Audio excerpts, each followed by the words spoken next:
Howdy, everybody. Today is Tuesday, September 9th, 2025, and the time is 5:30 p.m. We're here for the regular session of the Coppell City Council. We do have a quorum present, so I'm calling the meeting to order.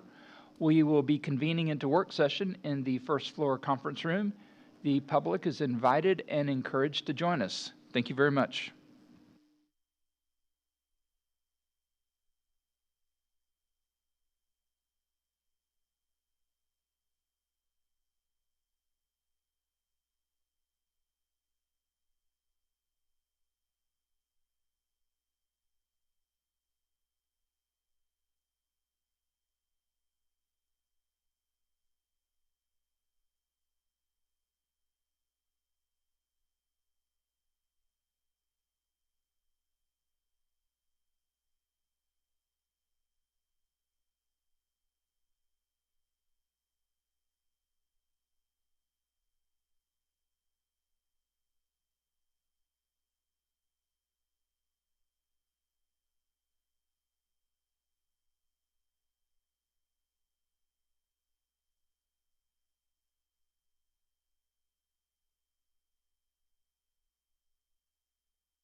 All right, good evening, everybody. The time is 5:32. We're here for the work session. We've got 4 items on work session. So the first one is discussion of our agenda. Anybody have any questions? I know that there were some questions posed that Kent answered today via email. Yep. Anybody have any other questions or comments? Yes, sir. Thank you, Mayor. I have a comment on consent agenda item B. Just a couple of answers that Kent was kind enough to share with me. That $739,892,000 is just for the flat roof portion of the roof, so it's not the total roof. And we got about 9 years out of an expected 15 to 20 years. The warranty for installation was for 2 years, and the installer is out of business right now. So that's just a comment for the benefit of people listening in. Okay. Can I go on, or? Sure. All right. So agenda item G for the fire station, that's $687,500. $687,500. So you said D? G is in God. G. Okay, G. Thank you. G is in God. That amount is about 11.7% of the preliminary construction estimate, which is about $5.9 to $6.1 million. The actual estimate would come up after the design is complete. Is it right, Ken? Thank you. That's all. Those are the only 2 comments I had. Yeah, typically, we, just as a rule of thumb, you budget about, or expect about 10% of the project. Mm-hmm. Anybody else? Jim? I was going to ask for an executive session on item S.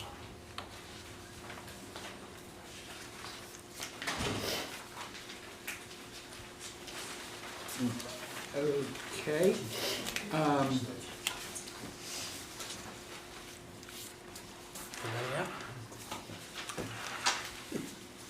You're going to have to excuse the audience while we convene into executive session.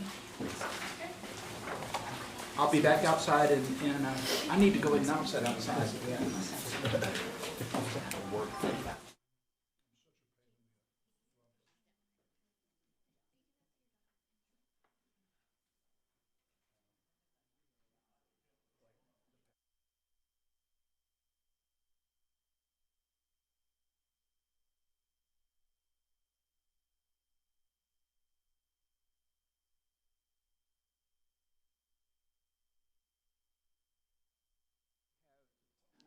been requested to enter into executive session during the work session.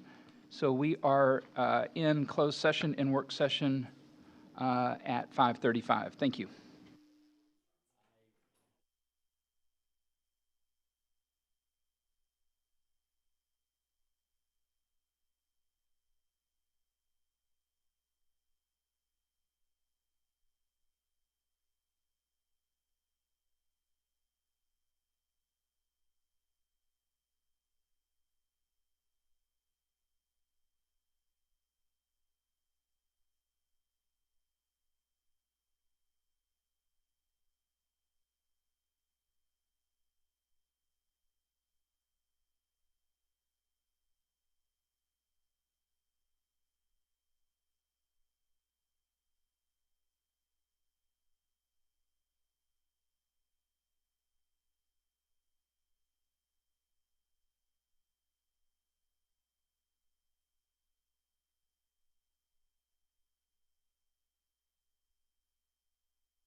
Good afternoon. The time is 5:46 p.m. and we have recess from executive session, and work session is now open again, so the public is invited to come join us once again.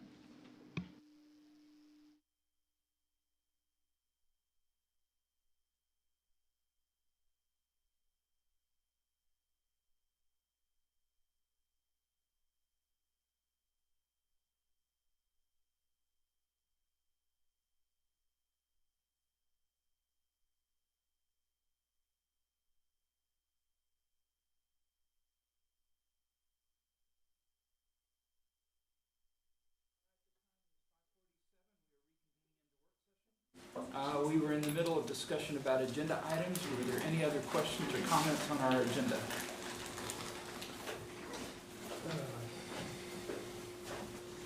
Is there going to be a presentation on agenda item 13?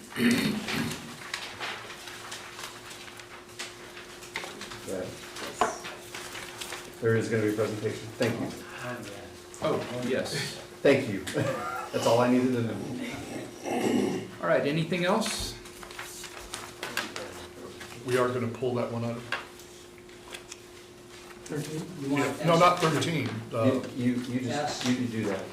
Okay, You want to pull S? yes, You want to pull S? Yes. Okay. You have to ask. okay, I'll ask. I think Jim's going to ask. All right, so we will pull S. Anything else? All right, let's move on then. Item B is a discussion of the Village Collective with Katie and Melanie. Ladies?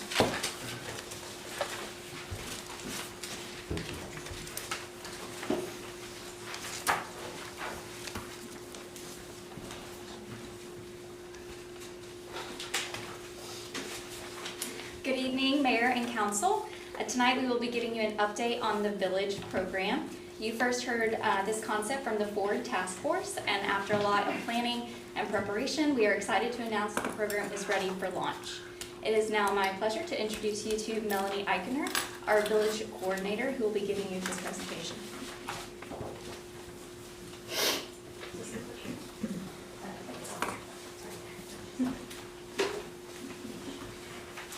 Good evening, Mayor and Council. As Katie said, my name is Melanie, and I'm here to give the update for Village Collective.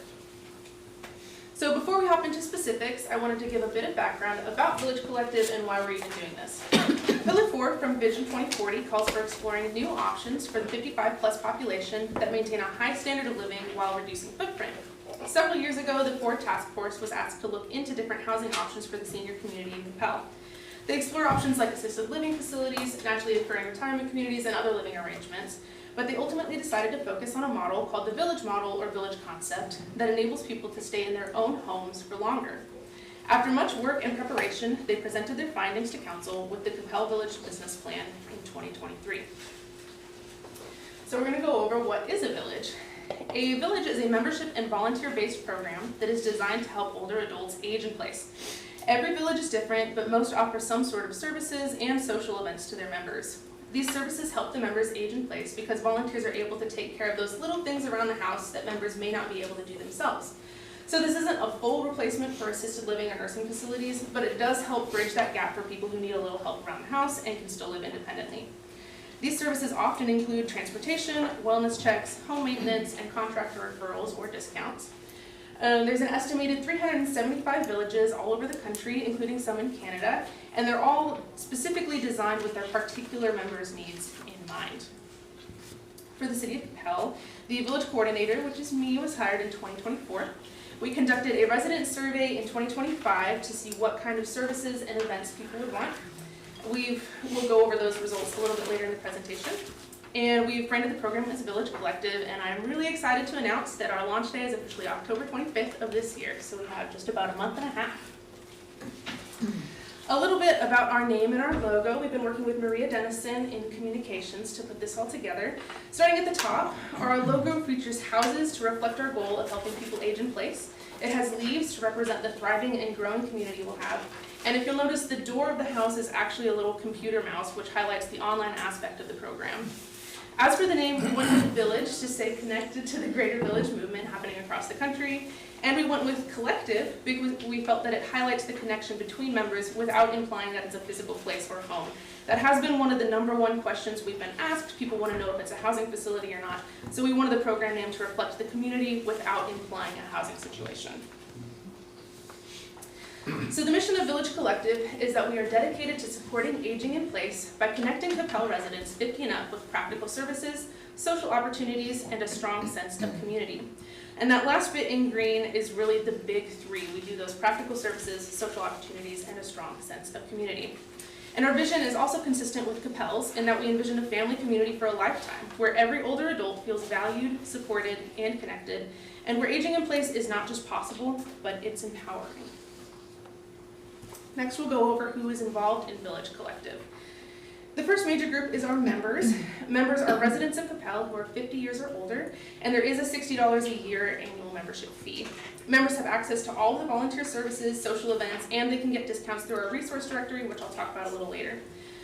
The next group is our volunteers. They go through an application process. They go through a couple of background checks depending on what kinds of services they want to provide, and they have several annual trainings. They'll do a volunteer orientation and an elder abuse awareness / mandated reporter training, and those are all renewed annually. The next big group is our community partners, and they're broken down into 2 smaller groups. So first are the participants of the resource directory, which again I'll go into a bit later. But next are just local businesses with related missions. We've reached out to several nonprofits and other businesses to see how we can support them and use their resources to increase our support for members. We also refer our members to those businesses if they have a specific need that we can't help with, or if a nonprofit wants to come and give a talk to our members, we can facilitate that. Our website is where all the administrative magic will happen. We are using the Helpful Village software, which is a company that specializes in making functional websites for villages. They have been a really great partner so far, and they've helped us with getting a website where everything can happen in one solid place. With the software, we can manage application intake and approval, member profiles, event registrations, and service requests. Our website is already active, and it can be accessed at coppelltx.gov/village.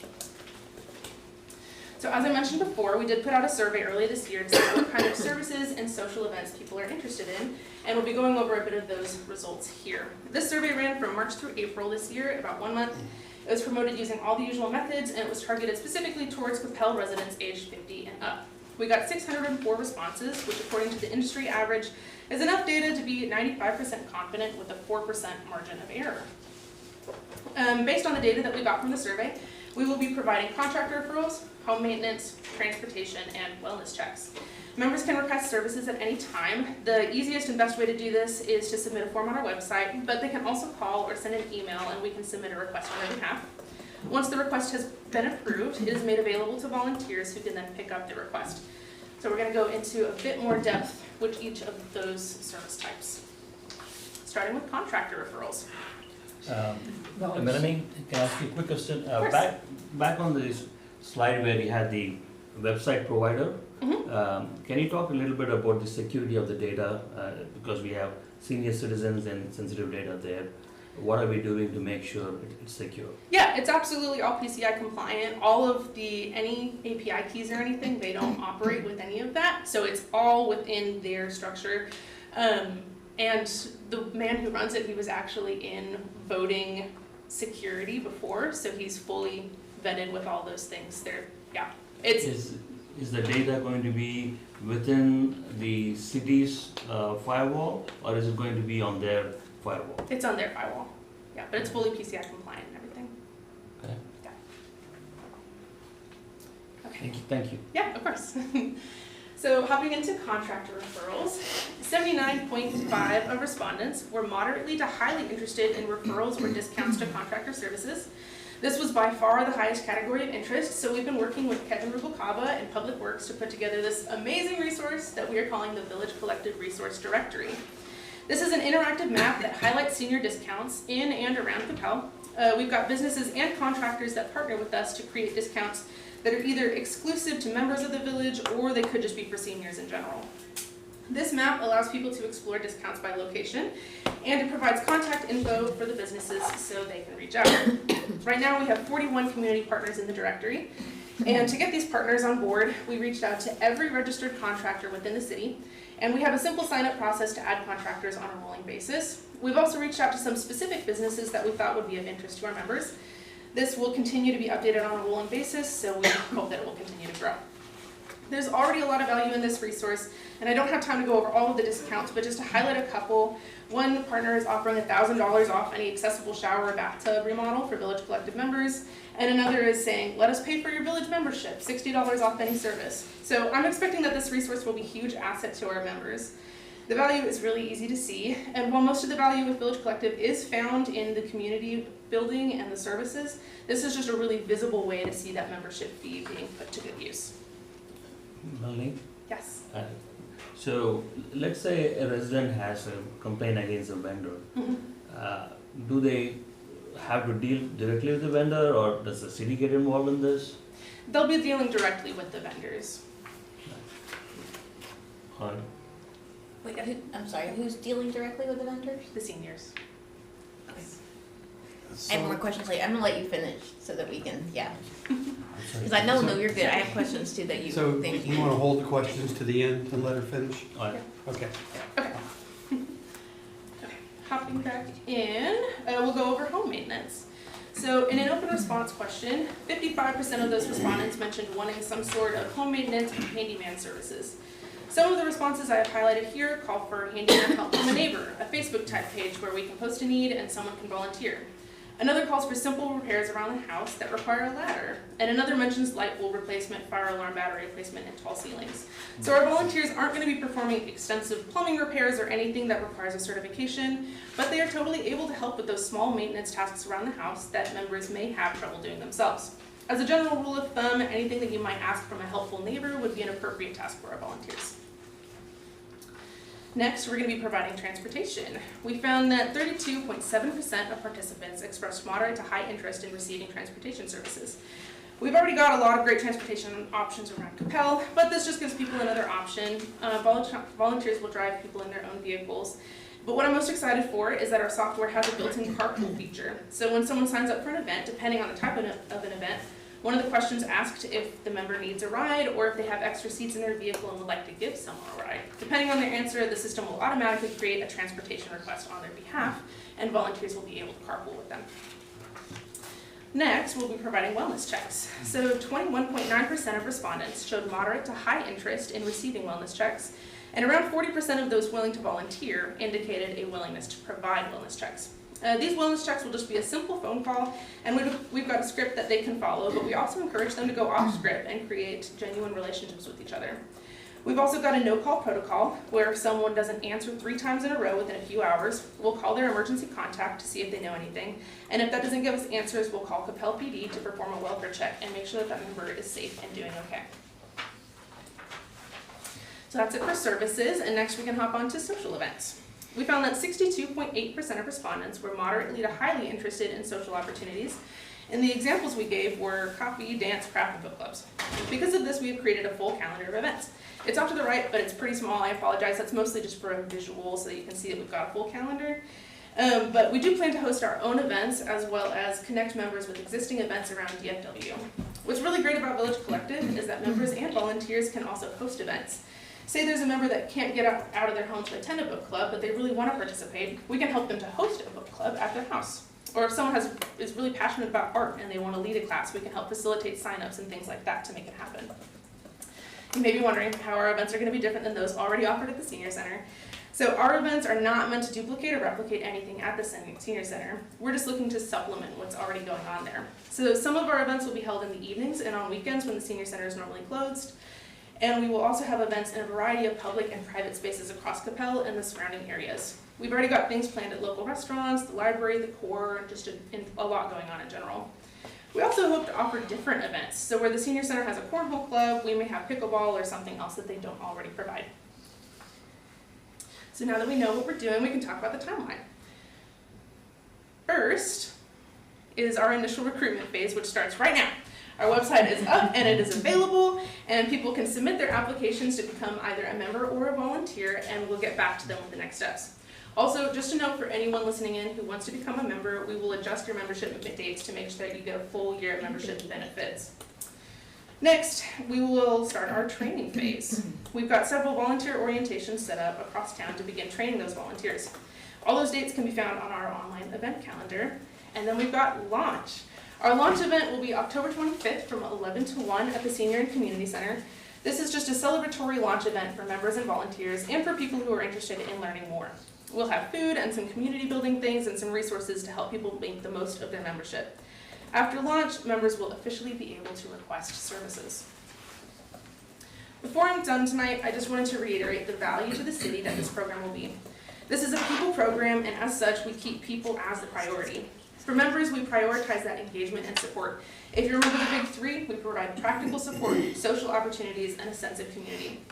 For volunteers, we prioritize retention and recognition. We've got a couple recognition structures in place to make the volunteers know that they are valued and appreciated. And we've also kept our processes simple so that they can retain their flexibility and see their impact in real time. And all of this results in an increased community ownership and pride. Volunteers have control over which services they want to provide. Members can create their own clubs and programs within the village.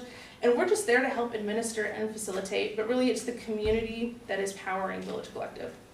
We are able to provide services with minimal infrastructure, since a lot of the back end and communication happens online, and we don't need a lot of physical resources to provide services. Our processes are also very flexible and scalable, so if something isn't working, we have the freedom to adjust, and if something needs to grow, we can also do that very naturally. Just a bit of a recap before I'm done tonight. Village Collective has been specifically designed with the needs of Coppell residents in mind, and we will offer services like wellness checks, home maintenance, transportation, and business referrals and discounts. Services and social events will start on October 25th at our official launch, and we have prioritized that engagement, support, and connection for residents. Thank you so much for listening, and at this time I could take any additional questions. So are you going to invite the Ford board to your launch? Absolutely, we are. Well, I'm sorry, Mark, thank you. Brianna. And add me to your list. Okay. So, how are we vetting the contractors that are going to be involved in this program? As a city, unfortunately, we're not able to vet or recommend. What we are providing is more of just a referral service. So we reach out to every registered contractor within the city, and then if they get back to us willing to provide a discount, we make that information available to our members.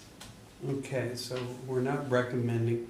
How do we educate the people participating in this program that they should never give money up front to a contractor?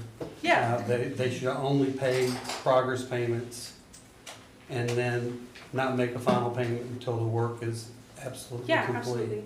We've got a link to the Better Business Bureau on our website and just kind of general information like that, but we can certainly add it to the webpage so that people are even more aware that they just should be very cautious when working with contractors. Yeah, because I've just seen so many people complain about Yeah. how they're taken advantage of. Mhm.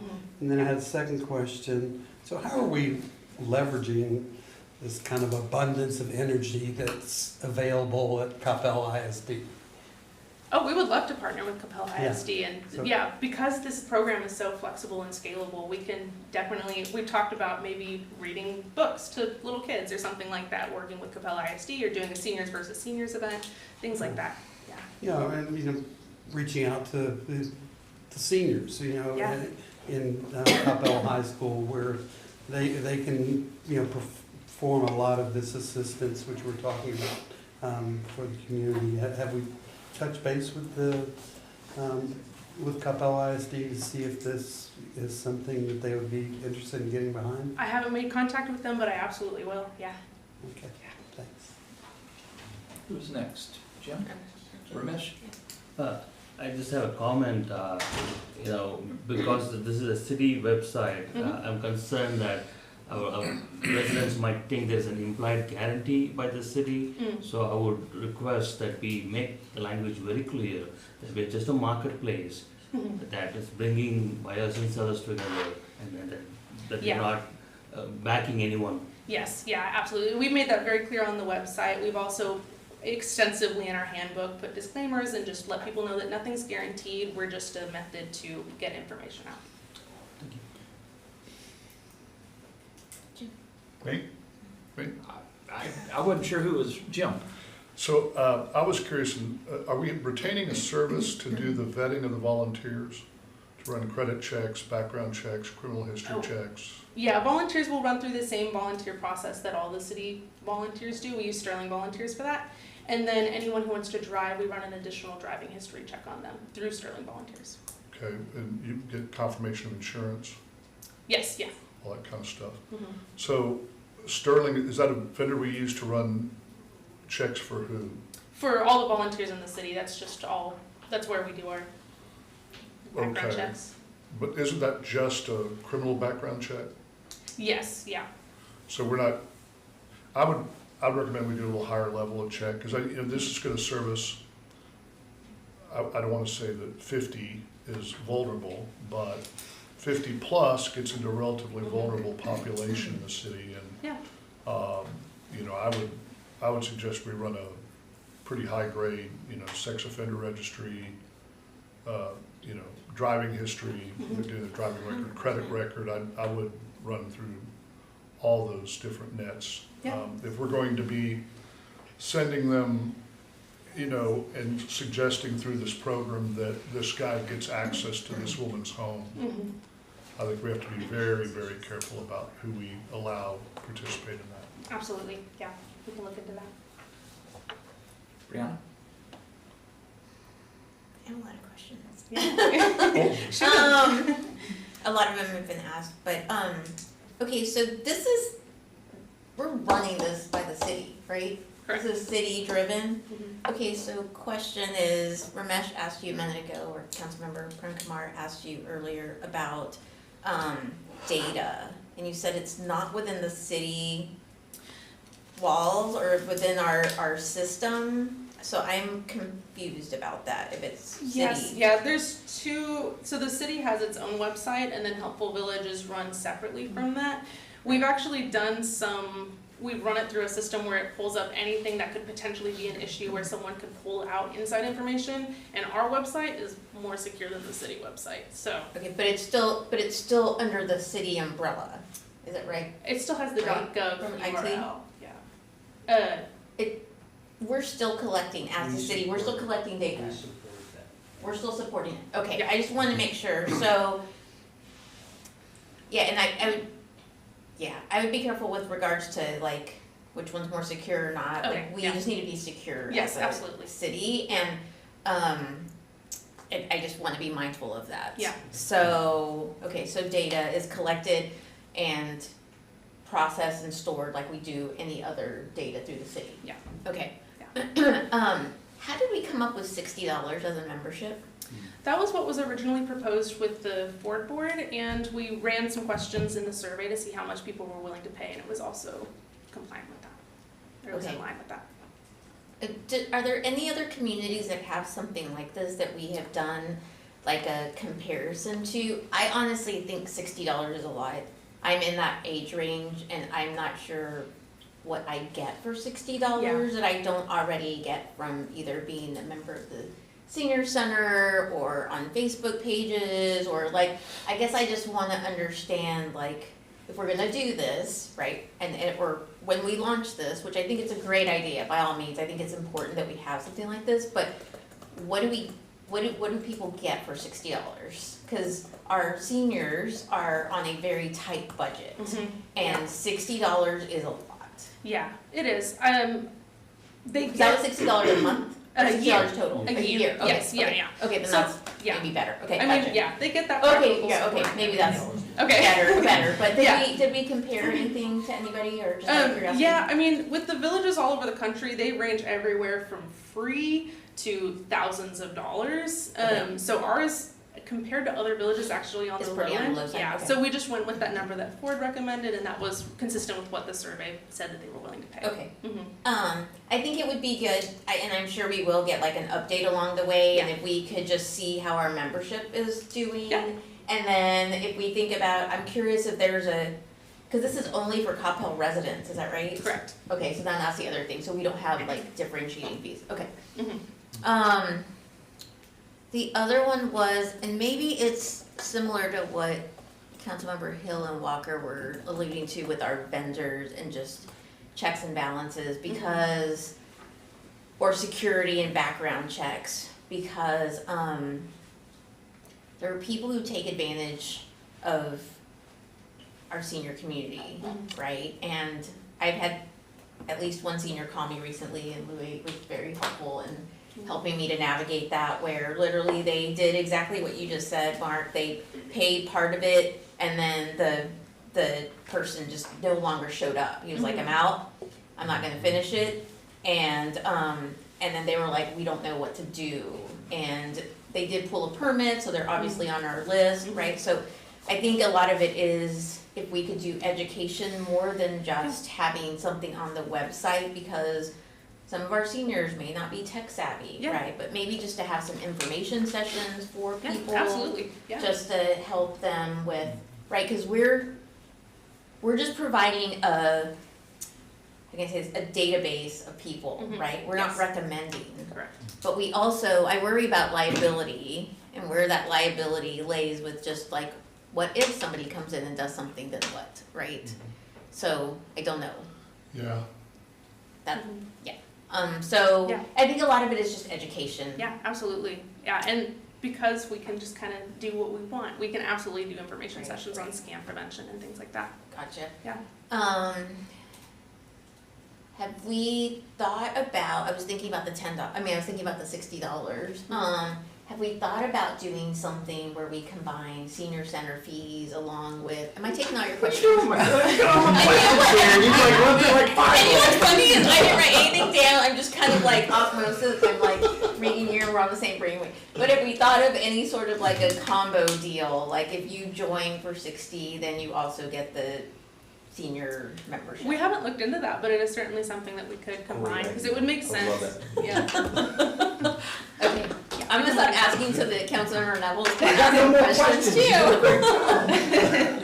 too. All right, I have Bijou next, then Kevin, and then Jim. Thank you, Mayor. Bob, I have a question for you. Since city is launching this program, what are our potential liabilities? Well, one is education, one is, there's disclaimers on all this stuff. We went through and met with Katie and Melanie and went through all that with them. So we've got the disclaimers, but we would have to continually do some re-education. As long as we do those things, it lessens the opportunity now. You know, I think the suggestion of Mr. Walker to do a more robust background check is, that's all you can do, because there's no guarantee. But if we do everything that's reasonable, then the disclaimer should be upheld if we act within what we've disclosed we're doing. So, So if the vendor doesn't complete the work, and if they Specifically file a lawsuit says against that- the vendor, can we be the party included? we should not be, because we didn't hire them, so we have no privity of contract with them.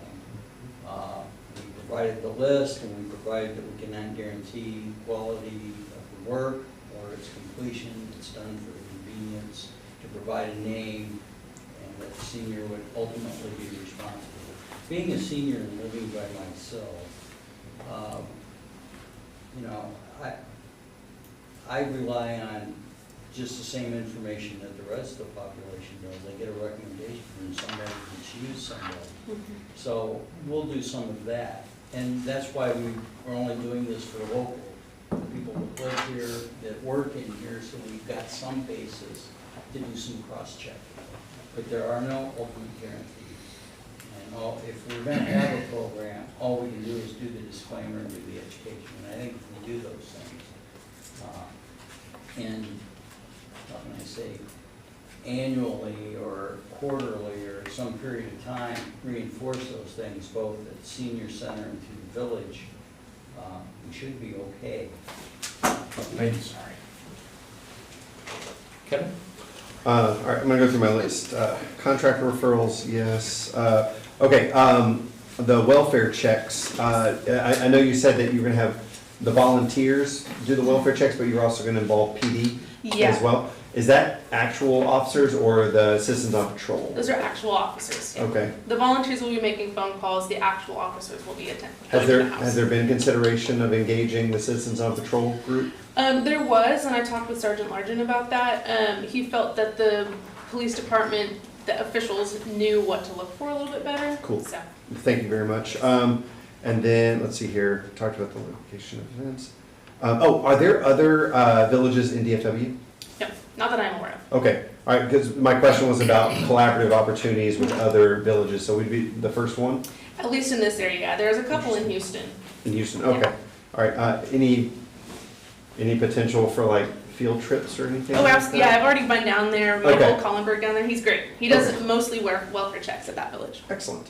And then as far as the, you said, recruitment starts now and the launch event is coming up. Is there any sort of like launch, like critical mass that is required of members for the launch? So you already have some, I know you said you got some contractors lined up, but like, are you trying to get to a certain amount of members before you officially launch, or Not is that just kind of like whatever? Yeah. Okay, all right, and then I think doing some sort of bundling with your senior center membership and a village It's is a a great great idea, idea. Councilman A Brina. fantastic idea. Yep. So, and I just wanted to say, I'm very excited about this. I will say this, Mark, I love the thought about involving our high school seniors and stuff, and just really engaging that, because I've heard a lot in the community. There's some back and forth here. Like, we talk about a family community for a lifetime, right? And then with a lot of discussions that are going on with the Coppell School District and stuff like that, there's been a little bit of back and forth about our seniors. And I want to make sure that anybody who chooses to live in Coppell feels welcome, that they don't feel like any pressure to like move on to somewhere else or anything like that. Because many of us around the table, we have people that are family members that are seniors, or we're close to people. And so I want to make sure that Coppell is that inclusive home for everyone, and they don't feel any pressure or anything like that. So I love that this program is coming around to really help people if they want to stay and age in place and enjoy their property as long as they can. So I'm excited about it and look forward to seeing it grow. Thank you. Jim? Thank you, Mayor. Those were obviously your best questions. So, do we have a requirement that the volunteers have to be a Coppell resident? No. Okay, I would recommend we do that. I wouldn't just let anybody in North Texas come into our community I agree.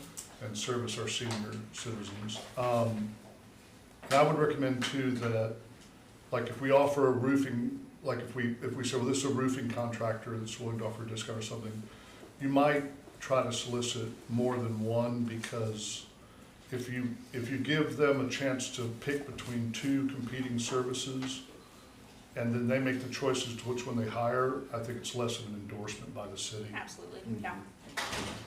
That's it. Oh, go with Mark first, there's probably a follow-up to that. Mark? It is kind of a little bit of a follow-up. Are we making sure that they have licenses to work in Coppell, like a roofing contractor? Yes, they will be registered in Coppell. It's- Okay. Will Neighbors Helping Neighbors coordinate with the village, or I just wanna make sure that program continues, because that is sometimes what people rely on. They have a list of they need handiwork, and yet this kind of falls into that. I wanna make sure that if we have people who don't join, that they still have the opportunity, Yeah. and that includes members and non-members, so Yeah, that program will continue, right? correct. Yes. Okay. Okay, gotcha. So you took part of my question. Okay, well, and I'm just, because I'm trying to think of even when we talked about transportation, we still do the Span, yeah. span, so that's gonna be somewhat different, but will we coordinate with them?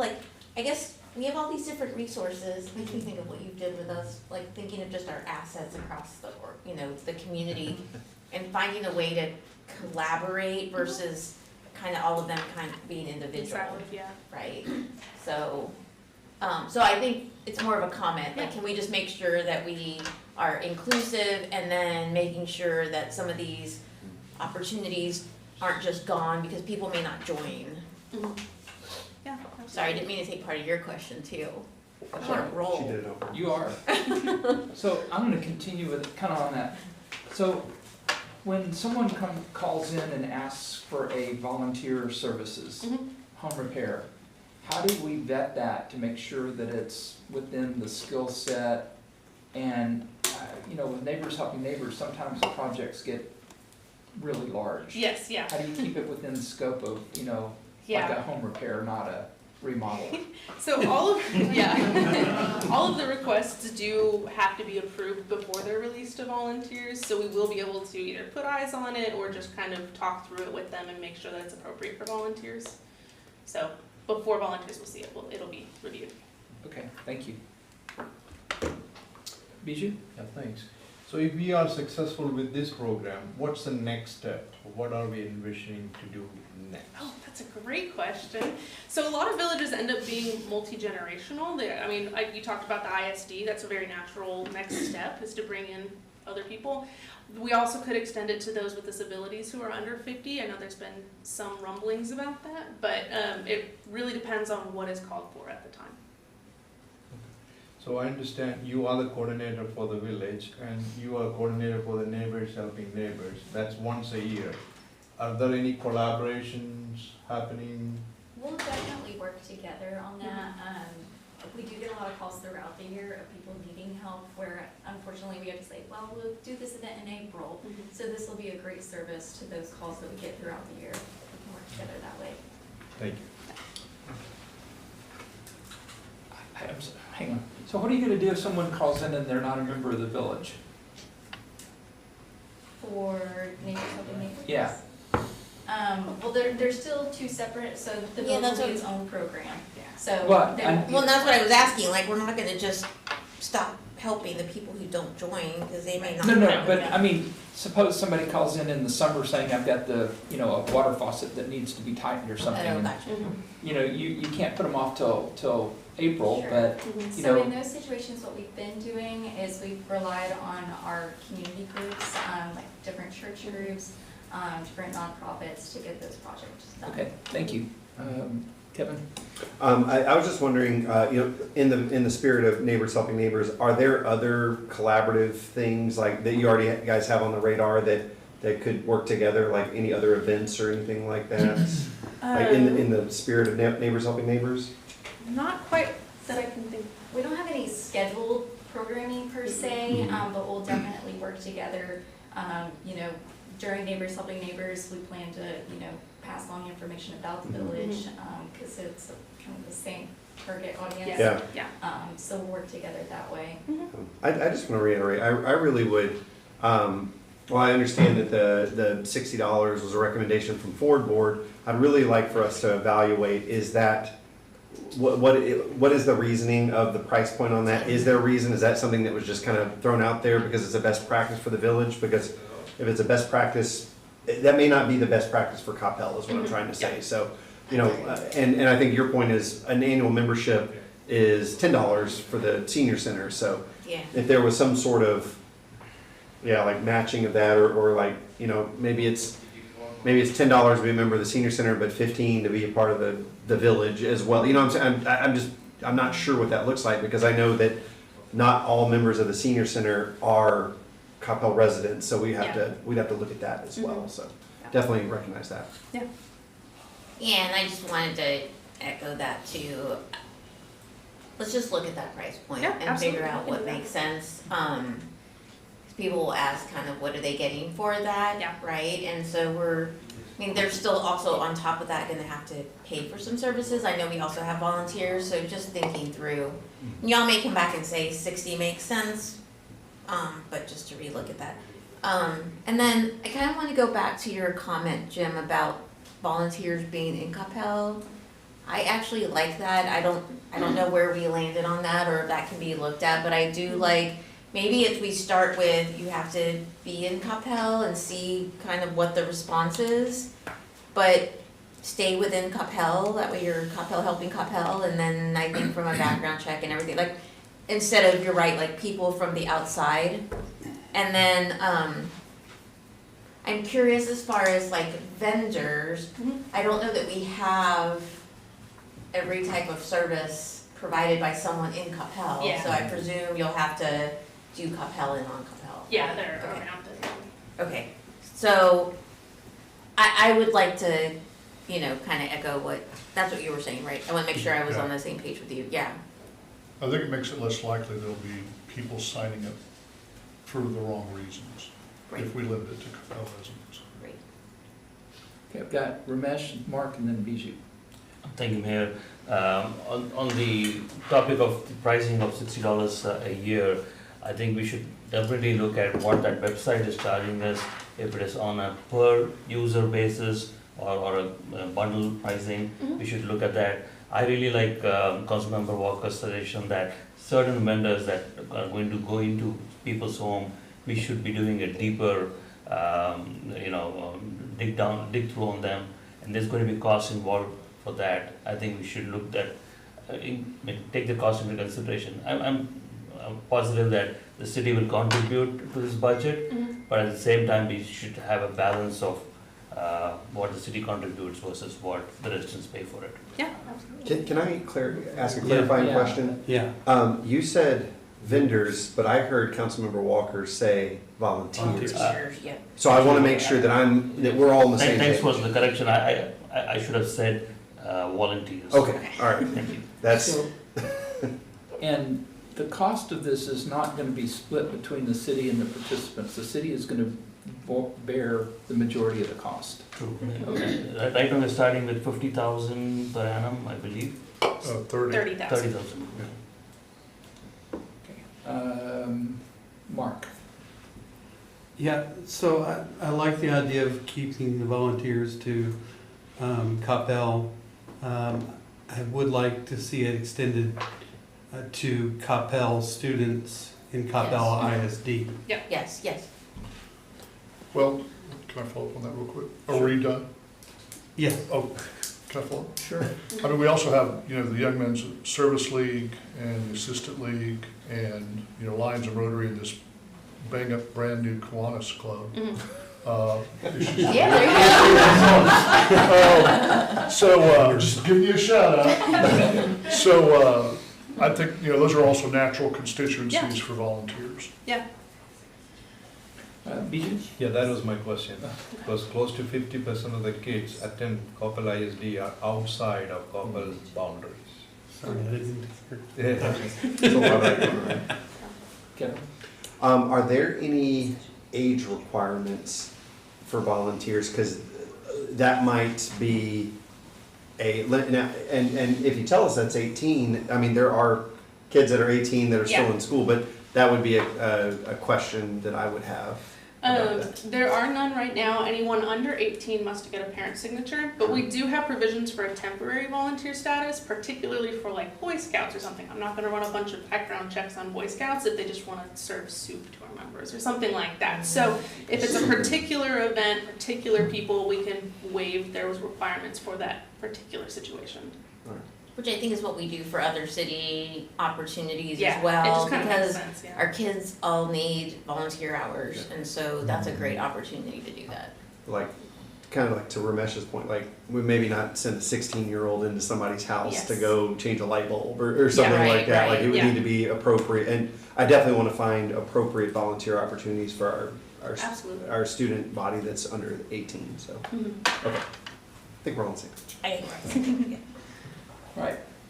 Looking forward to seeing you Yeah. on Yeah, October thank you guys, 25th. I Lively appreciate it. Thank you very that much. was fun. Thanks.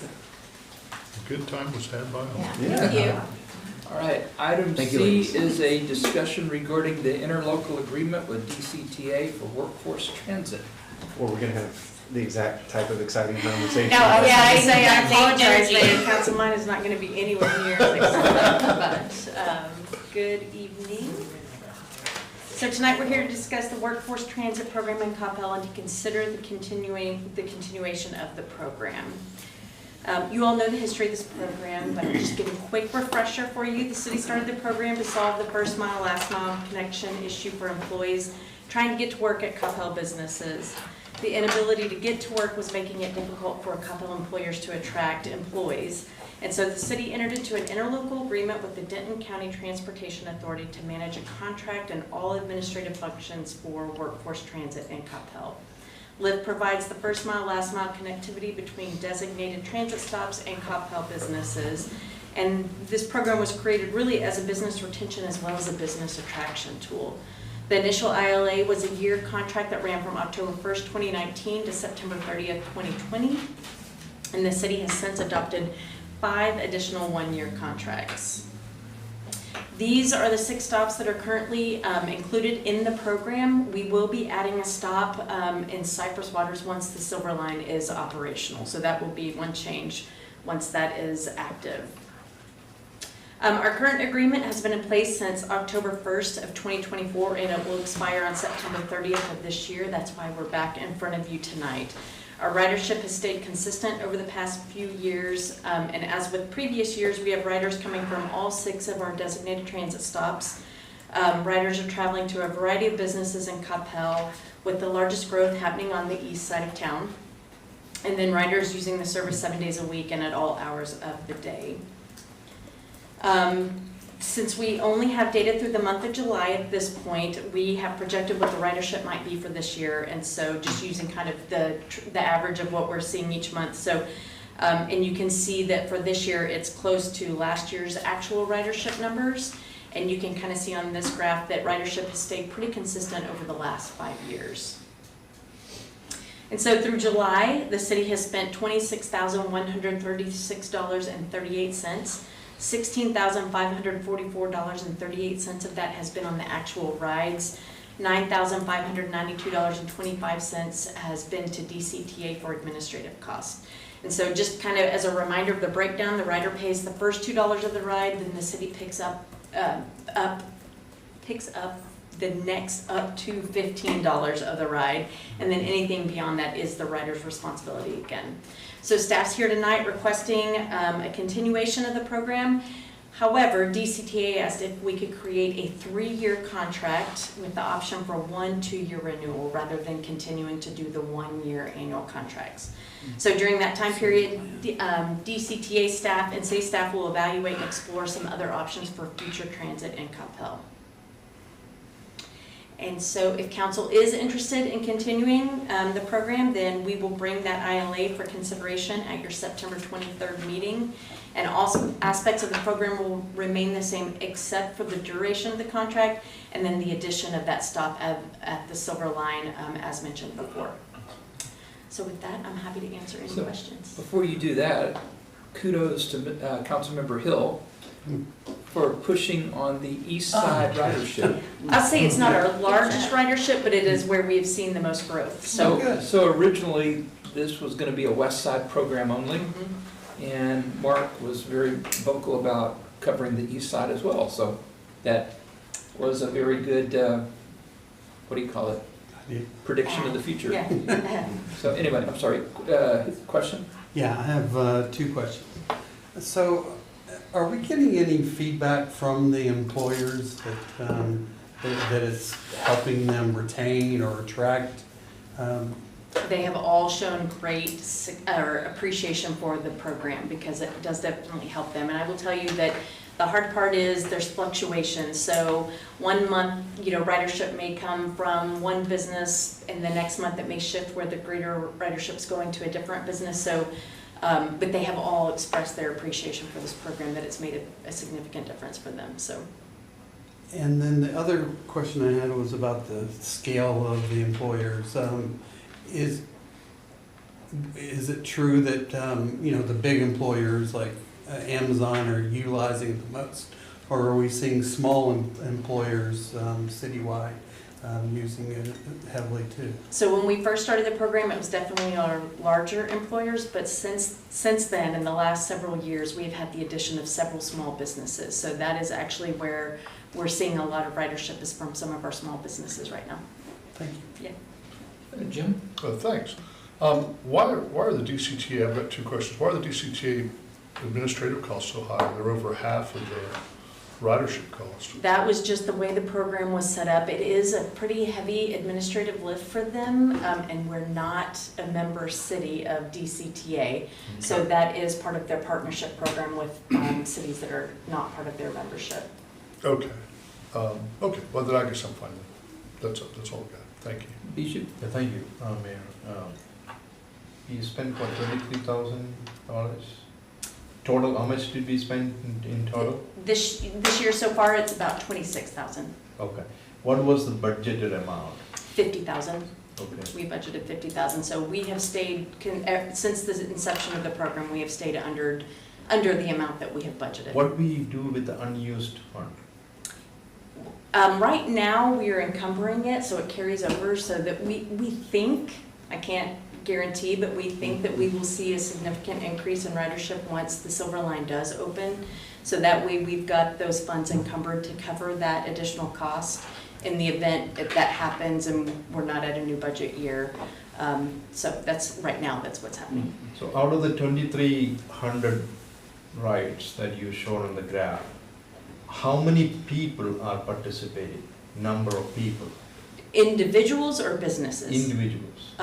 Who's paying? I don't actually know that because there's not an identifier for the rider. We only have a code for the business itself. So I can only tell you, so I can't guarantee, we show unduplicated riders every month, but I can't tell you that Bijou has ridden it 6 times and Mark has ridden it 7. I'm not able to identify individual riders that way. Okay. That's what I was trying to get. Yeah. Is it group of people taking advantage of this or is spread out? Well, again, you'll see, we even have it broken down by business, so we can see how many people are riding for each business. I just don't know if that's 2 people per business or if it's 12 people per business, so. Okay. Thank you. Thank you, Mayor. Question, I know our high school juniors and seniors are starting to work. Does it make sense to extend this to high school so that they can catch a ride to wherever they're going to work? This is open to anyone that is traveling within the boundaries. So we've got a geofence around the entire city limits, Okay. as well as those 6 designated transit stops. So anybody is allowed to use it. Yeah, their employer signs up with the city, so they get a code specific to their employer Got to it. utilize. Correct. So maybe just educating the employer that you can extend this to a high school student if they're working. Sure, absolutely. Thank you. So I understand the need for them to go to a 3-year term, long-range planning, just like we look to want to have those 10-year terms for the taxes. So it's understandable. So over the 3 years, it'll be a fixed rate, and then I assume any extensions after that, then they would be able to go up a percentage? Yes, sir. We'd be able to negotiate that, so. Okay.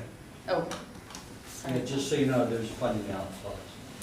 There's a funding out clause in the agreement. So if this time next year you can't afford it or don't want to do it, you have an out. You just have to give them 30 days notice.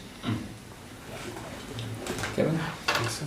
So I know that we've talked about, with the Silver Line coming online, there is the anticipation that ridership should go up and participation in this program. We're thinking, I know we've been waiting for many years for that to happen. So let's say that we sign this, 3-year agreement, we agree to that, do the ILA. I know that we had discussed that if the Silver Line becomes very popular and there might be a need to do something different than the LIFT program, will that agreement, that 3-year agreement with DCTA, will that allow us to have the flexibility to change the agreement in terms of like let's say that we do a shuttle service or something like that, like it's so that we can justify the need to do some different type of what does that look like? Yeah, that is part of the reason during this 3-year time period, we will be discussing all that. We'll be evaluating. And so we've been using these 1-year contracts to do that. Silver Line hasn't come into operation yet, so it's been hard to really change. But during these 3-year time period, we will be meeting with DCTA staff to discuss about what our needs are and how we may need to make shifts. So. But you're not anticipating that within that 3 years that we would need to make a change? I mean, unless there's something crazy happens. Let me take this one. Sure. So the DCTA has a new executive director, and he's basically doing a grounds-up look of all of their operations. And he came in here saying, do we really want to continue the program? because it doesn't fit in their grand scheme of how they do transportation. We said we really like it, and so he's agreed to do it again. He's gonna be coming back to Mindy with some other suggestions. Don't know exactly what those are gonna be, but it's kind of what you're suggesting. They are looking at other transportation modes Okay. for us. All right, but I guess my thing is like, within that 3 years, we don't see a big need to do something. While we may take some suggestions and some adjustments, we're not gonna completely revamp it or look at that, right? I think once the Silver Line actually becomes operational, it will take time for it to ramp up. So I think we would be we would be in a good place to continue this for the next 3 years. I think at the end of this 3-year term, would be in a really good position to reevaluate that. The timing is, it's gonna take them 2 years at least to get the Silver Line, fully going with ridership, maybe longer. Jim? Thank you. Do you know, and I don't mean to put you on the spot, but do you know how many distinct employer codes we have? I have that information, I can get it to you, but we have about 25, I believe, right now. Has that kind of increased a little over time? It has increased over time, and we've had some employers that used it really heavily for a while that we don't see much usage right now. So, and a few employers that have left that no longer have a code. So that's been our desire over the past several years, is to really push it out to the employers to try to get more people signed up to utilize it. And so we continue on that. Now that we've got Amy Anderson, who's our new economic development coordinator, we're going to be doing some targeted business retention visits. And that's one of the things specifically that we want to talk about on those visits. So. Right, thank you. Yeah. Well, thank you very much. Okay, thank you. Thank you for that exciting presentation. Thank you. Very interesting. That makes me feel better. Certainly very interesting. All right, Kent, time to top that one. Item D is discussion regarding the Dallas CAD Board of Directors taxing unit appointment election for 2025. Exciting stuff. If it's okay, I'll do this from here. This really just going to introduce this topic, looking for feedback from council on whether there's a desire to nominate 2 persons to serve on the Dallas CAD Board of Directors. So the board is made up of 9 directors. 5 of those are selected from the taxing units, 3 elected by majority in the general election, 1 is the tax assessor collector. 2 of those 5 seats expire at the end of this year. So what they've asked is they're kind of polling all the taxing units to nominate people for an election or to be selected between now and the end of the year. Right now, those 2 seats are currently occupied by Kevin Carbo, who is on the Mesquite ISD. So if you look at who voted for him, it was all the ISDs. And then Pauline Medrano, who Dallas County Treasurer, former City Council member of the City of Dallas. So they will be eligible, but those seats are up and will be up for a vote. So if there's a desire, the nominations will be due to the chief appraiser before October 15th. And you would have to approve a resolution probably at the next meeting on who you would want to nominate. The attachment includes all the qualifications. I did provide that information to Councilmember Neville's.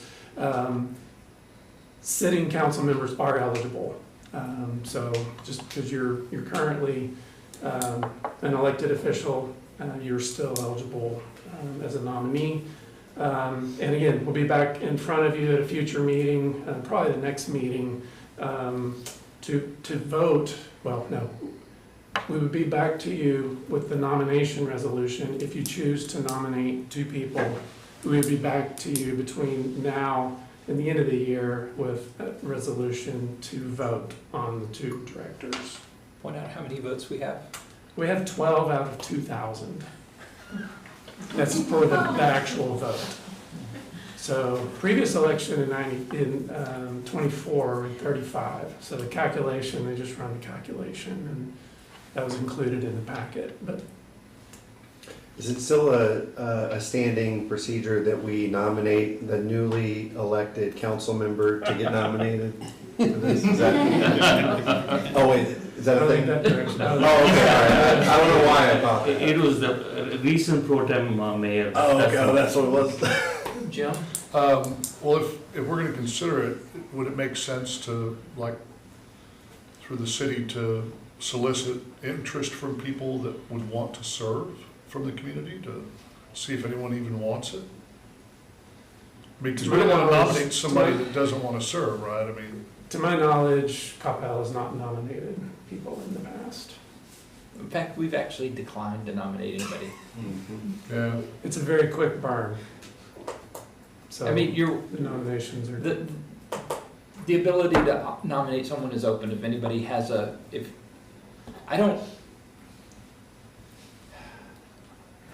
the chance of a nominee from Coppell getting elected with our 12 votes is pretty minimal.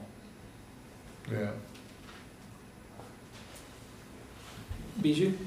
Is this a paid position? No. And what is the term? They're gonna be on a 4-year rotating cycle. What, Thank you. So your point about putting it out to the public is not lost on me. I'm just not sure that we can do an adequate job in the time frame that we have left Yeah. to do Maybe it. next time. Because, I mean, you'd want to hit the water bill and the website and all that kind of stuff, and I don't know cycle time would have a chance to do that. Yeah, it seems like it kind of interfere with the boards and commission stuff too. Well, I think they're due by, what, October 15th. October 15th, so it'd be before that. Kevin? Have we received any solicitations from anyone who is requesting us to nominate them with our votes? Excuse me, Not this year. not this year. Have we received it in the past? Yes. Okay, I thought we had. We received one from Farmers Branch Mayor Terry Lynn at That's one right. point. That's right. And then there was another appointment from another, I don't remember who it was, that was random. Vote early, vote often. Well, I'll just say, I don't necessarily think that we should, I'll just say, I mean, I'll recommend that we don't take any action on this, since we don't have a candidate, there's limited time, and nobody has solicited us to ask for their support, so I say we sit this one out. I'm Unless, fine with that. unless somebody's got a candidate strongly in their back pocket, I tend to think that's probably our best choice. I mean, all right, we'll do it. All right, thank you. We can nickname him 12-vote Johnny. All right, sorry, Kenny, that was not as exciting as the other ones. I was really just a messenger. So It's kind of hard.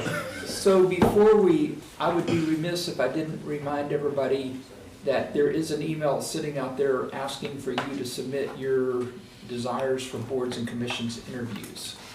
So please turn that in. The time is 6:50 and we're at the end of work session. We will move into the council chambers for regular session of the Coppell City Council starting at 7:30. Thank you very much.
Good evening, everybody. In case you're wondering, we have an official start time of 7:30, so I get to meander here for another 5 seconds, but we'll get started anyway. The time is 7:30 p.m. We're going to move into the regular session of the Coppell City Council. Just as a reminder, any persons wishing to speak during our citizens' appearance or the public hearings must sign the appropriate register, which was located outside the council chambers. And I'm very pleased to announce tonight that for our invocation, we have Varenya Shrikant, a Coppell High School graduate, here to give our invocation. So, and then we will recite the Pledge of Allegiance, so please stand and remain standing.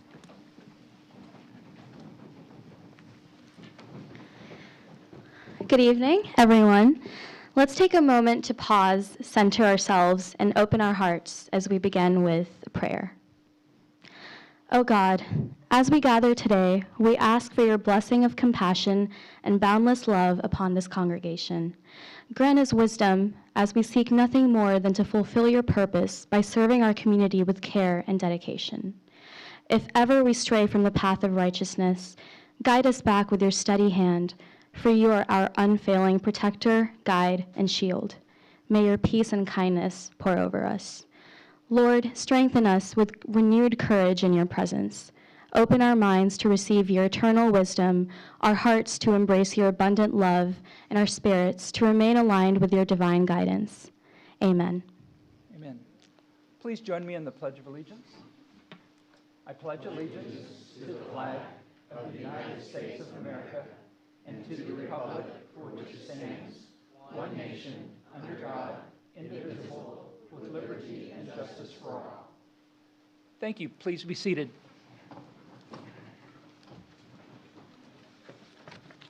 Item number 5 on our agenda is a proclamation proclaiming the month of September as Senior Citizen Month. So I'd like to invite Dylan Hernandez and associated friends to come down front with me, please.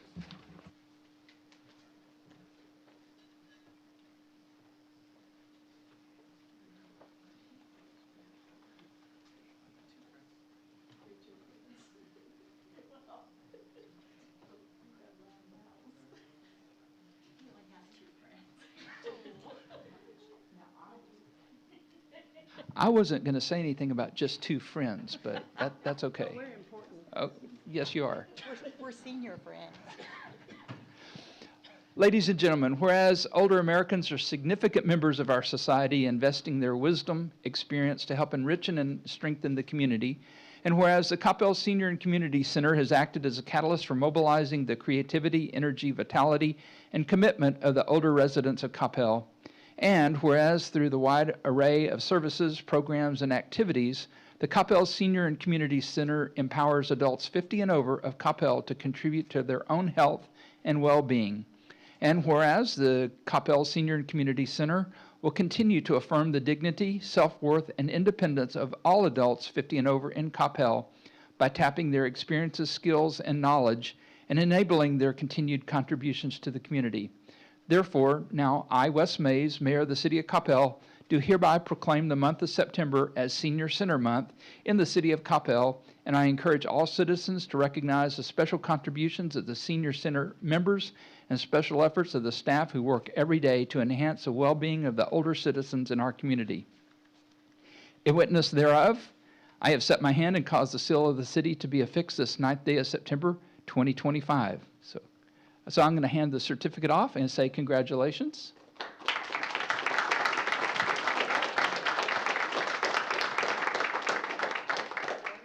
What's that? Well, I bet some city council members have some words first. So I was going to call on Councilmember Nevels because I think he's got someone down here that's kind of important to him. Hey, Mom. All right. Well, first of all, so excited to celebrate with this with you guys. It's such a blessing for me to be able to go to the Senior Center every month and give the city update and get an opportunity to interact and engage with our members of our Senior Center. The team over there, the city staff, they do a fantastic job of listening to the seniors. I know the programming has really improved over the past couple of years coming out of COVID and stuff like that. So really happy to see just, where it started when I was elected and where it is now. I think some great things have happened, and I'm looking forward to seeing more great things happen in the future. So I'm always joined every month by Councilmember Prem Kumar as well. And so we have I'm sorry I missed the meeting last week. I was out of town, so I hate that. But I know Councilmember Prem Kumar, he's my wingman over there, and he did a great job of delivering the city update last week. But I just want to say thank you guys for all you do, and looking forward to many, many more years of hanging out at the senior center with my mom, I guess. So yeah, there you go. Councilmember Prem Kumar. Thank you, Mayor. Councilmember Neville's, last time you missed it, and they said that was the best session ever. So I don't know. They told me the exact same thing, which was disturbing, so. I appreciate the time that we get to spend at the senior center. You guys are vocal with your unique point of view, and we appreciate that because we need to get your different ideas come in. And what I really like about coming to senior center is that you're open to have a dialogue. You're willing to disagree and argue with us when it's needed. So I appreciate that. Thank you. Councilmember Hinojosa Smith. Thank you, Mayor. I just wanted to say, 'cause I belong to the demographics too of being a senior, but yay, right? No, I just wanted to say thank you. I just appreciate how engaged of a group that y'all are, that you are just, my daughter enjoys going and playing bingo with y'all on Wednesdays at Olay's, just FYI, that's where they are. But just how engaging y'all in our community, and that you just really care. This is a place where is truly a family for a lifetime, right? And so you work here, you live here, you play here, you walk, you enjoy the amenities that we have, and you are very much, they may call it vocal, I call it engaged, and we truly, truly appreciate each and every one of you for just being here and being with us and keeping us on our toes, and just really appreciate each and every one of you, and thank you for all the great things that you're doing at the senior center to keep them busy, because I'm sure they keep you on your toes too. So, thank you, Council. Okay, thank you. They took a lot of what I was going to say, but to me, the Coppell Senior and Community Center really focuses on fostering wellness, social engagement, and personal growth. We empower our members through dynamic volunteer-led programs, high-quality fitness offerings, inclusive space that encourages connection, activity, and purpose. And our philosophy kind of within the staff is live well, stay active, and connect often. So that's kind of what we run with, and the shirts that we're all wearing, we're actually promoting our Senior Center Month activity. So we went with the Olympics theme, and so what we're doing for a lot of our activities, we're giving away raffle tickets that can be entered into a box, and we're doing a big drawing at the end. So just for checking in at our front desk, everybody gets one ticket. And then if you participate in an activity, that's 3 tickets. If you win said activity, that's 10 tickets. And then the one that's been the most popular that we were not sure about is 10 tickets for doing a mile every day. So if you do 10 miles or 1 mile, you get 10 tickets. We have had people push back on that one. But we are doing 10 tickets a day for that. So we've had a lot of seniors come up sweating, and they're like, I need my 10 tickets. So we make sure they get theirs. And then we just want to thank some of our people that sponsored or donated for the giveaways. So we'll be giving away some of these t-shirts, but we've got some donated gifts from George Coffee and Provisions, Jay Macklin's, Trader Joe's, Sonic, Rose's Cafe, Luigi's, Fine Italian Bistro, and Artsy Cakery. So that's stuff we're going to be giving away on the 26th when we do our raffle. So if you're a senior and you want to participate, come on by.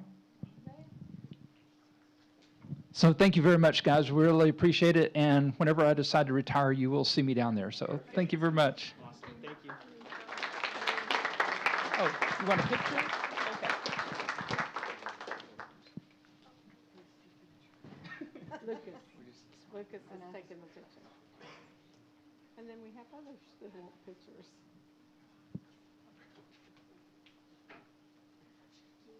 Okay, now me. Everybody ready? All right, big smiles in 3, 2, 1, and one more. Spectacular. Thanks, guys. Yes, thank you very much. Hey, Mayor. Lucas, did you get yours? Okay. Hey, hey, Mayor. I wanted to remind everybody that our senior and community center is for 50 and above, while in other places, restaurants, it might be a different age. It is 50 and above. Remind me, it is $10 a year for a membership. Is that still right? For residents. And 20 for non-residents. There are exercise classes, there's workout equipment, there's a lot of activities. And so I just want to remind people that that's what we're celebrating, is a place for community. So just FYI. It sounded to me like you were advertising for a job down there. No, I'm reminding myself that I need to join. All right, thank you very much. Okay, item number 6 on our agenda is a presentation regarding the successful accreditation of the Public Works Department by the American Public Works Association. We have with us, looks like a large number of visitors that Mr. Garza is going to introduce personally. No? Oh, sorry. I believe that we have District Director Christina Ramirez here as well. So I'll let you guys tag team this one. Thank you, Mayor, Council. Yes, tonight with us we have Christina Ramirez. She's the Regional Director for the National American Public Works Association. She has a short presentation to provide. Good evening, Mayor, Council, and the public here. Thank you for the opportunity to recognize the professional accomplishments of Coppell Public Works Department. I apologize, I was struggling with that earlier.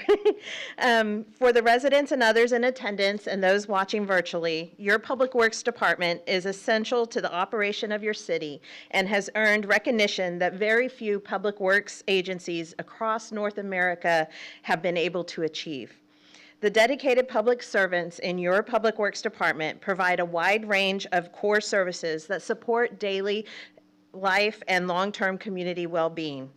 The department is responsible for maintaining streets and sidewalks, managing your water and wastewater systems, overseeing traffic operations, and ensuring effective stormwater drainage. These public works professionals play a central role in planning and executing capital improvement projects, which is instrumental in maintaining the city's infrastructure as your city grows. With a focus on quality and efficiency, as well as sustainability, the city's Public Works Department contributes significantly to the high standards of living your residents enjoy. And speaking of high standards, accreditation by the American Public Works Association is a mark of professionalism, indicating public works agencies have made the commitment to continuous improvement in the delivery of public works operations and services in the community it serves. Accreditation is such a high achievement that several local, branch, and state chapter leaders from the American Public Works Association are also in attendance, as well as several of your Public Works Department staff, not just the members of APWA, but the staff that have actually been doing the work here in your city. And so for just a moment, I would like for you all to raise your hands so we all know who you are.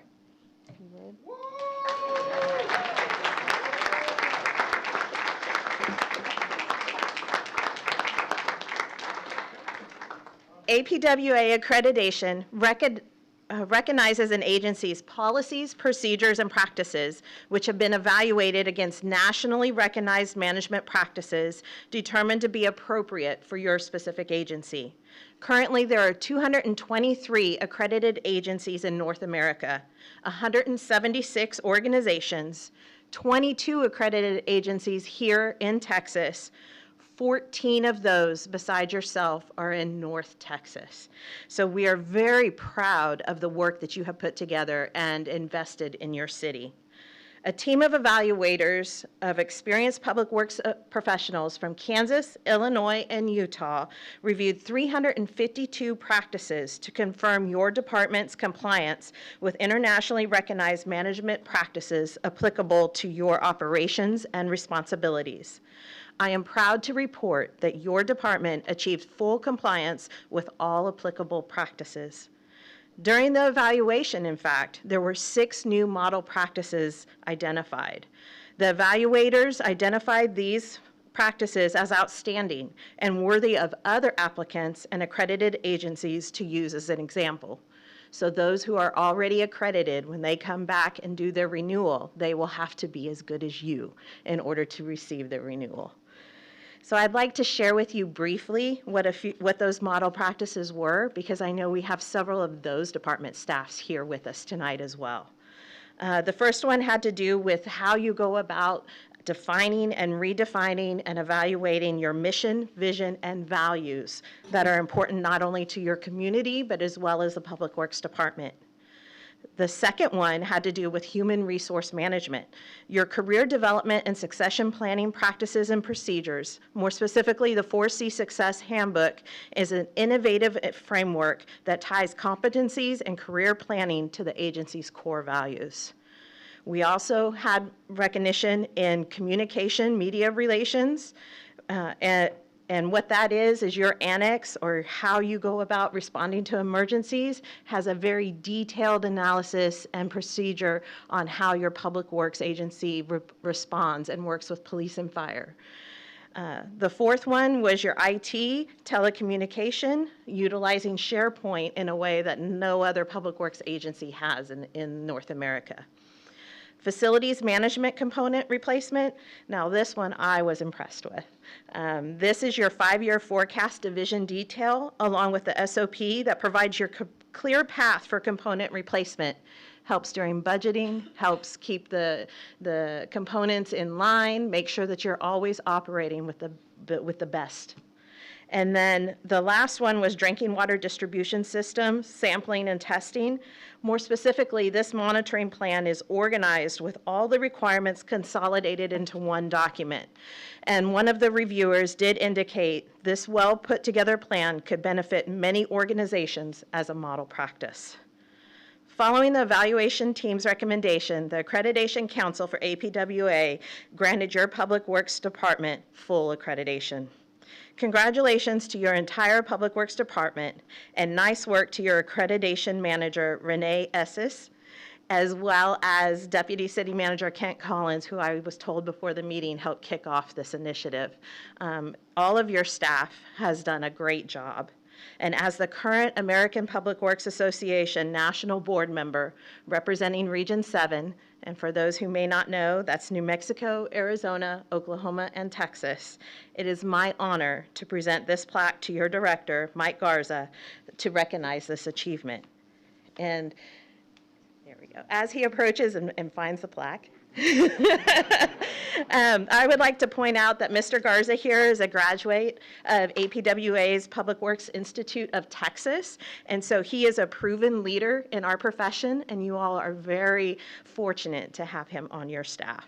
I would also like to take this time to extend my sincere gratitude to each of you, each council member, as well as the mayor, the city manager, the deputy city manager, as well as your city's management team for your proactive approach and unwavering support of the public works profession. Your leadership has directly resulted in high-quality infrastructure, exceptional workforce, and a thriving community.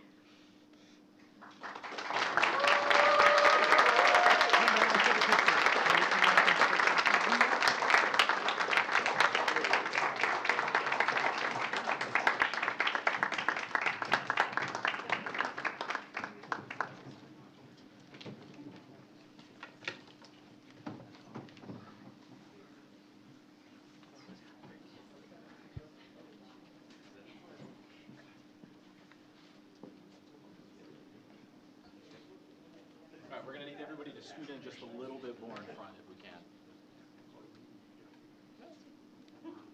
That will work. I'm just going to back up. Everybody hold. Everybody keep those smiles. It's okay. Just a second. All right. In 3, 2, 1, and one more. And I think you wanted to go too.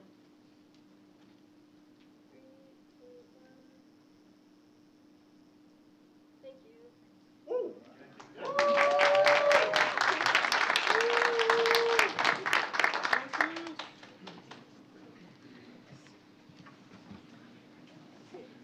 So, Mr. Garza, did you have anything you'd like to say? Sure, quickly, I do want to say thank you to the mayor and council and the city manager's office for your support of our Public Works Department. On special thanks to Kent for setting the foundation for this accreditation, and a really special thanks to the Public Works team that did all the hard work to put this together to achieve this accomplishment. So I'm very thankful for the team that we have. Well, I'd like to thank your few associates from the area that came in with the American Public Works Association. That's right, yes. I forgot to mention, we have several folks from the APWA that are here to support us, from Quiddity, Friesen Nichols, and where else? I thought I saw a couple more. But thank them for coming in and supporting us as well. So I'm absolutely just overwhelmed with the amount of work that it must have taken to get this done. So it makes me wonder where you were doing your real work. But we'll handle that one some other time. But congratulations on the accomplishment.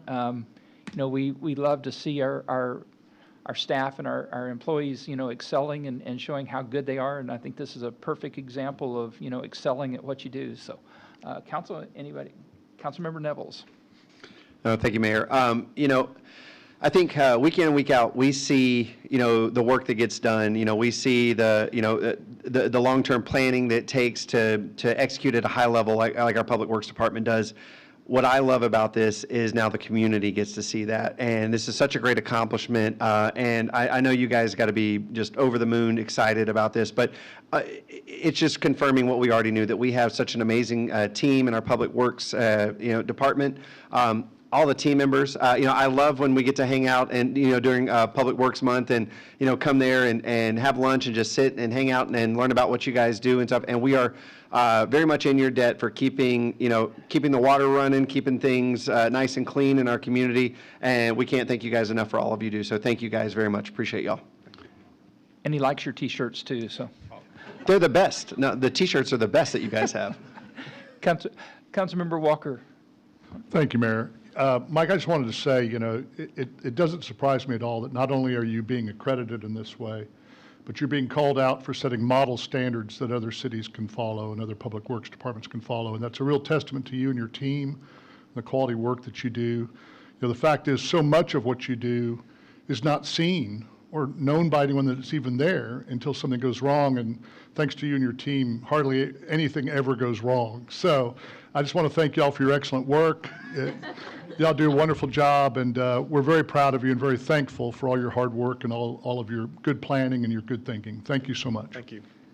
Councilmember Hinojosa Smith. Thank you, Mayor. You articulated that very well. But thank you for being here, and thank you for recognizing all the hard work. And you and your team and Kent, I know you've laid the foundation for a lot of this, and it really takes a village, and I know that all of you that are here that are in our Public Works, we don't get a chance to tell you thank you.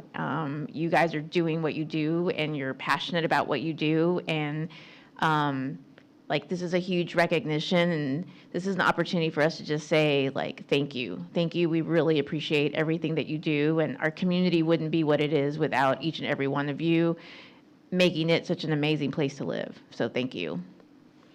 Mayor Pro Tem Carroll. Thank you, Mayor.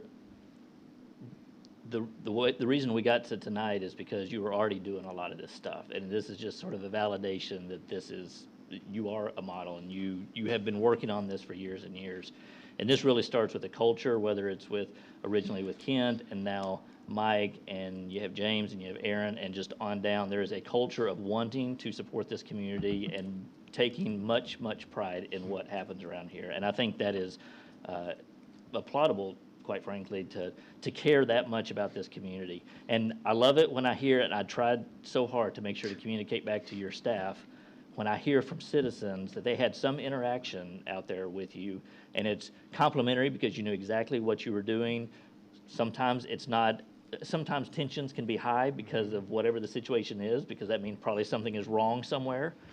But the way that your staff interacts with the community and solves the problem and listens to the community, I don't know how many times I've had people say we had incredible interactions with the staff. So to any of the staff that is here, thank you for being sort of on that front line and showing how much city staff cares for this community and what you do for this. Thank you very much. Thank you. So I'd like to, just once again, thank you for all the work that you and your staff have done. And I think the Mayor Pro Tem summed it up. You've been doing this for a long time, and it's now time to take at least the recognition. So thank you very much. I'd like to thank Ms. Ramirez for coming up and presenting the award. That was a long road trip for you, so thank you for coming up. And then all of the visitors and associates you have coming in from other areas, thank you very much, guys. Appreciate it. Ladies and gentlemen. So, Mike, did you have any closing, or are you done? Thank you very much. I appreciate it. Well, thank you.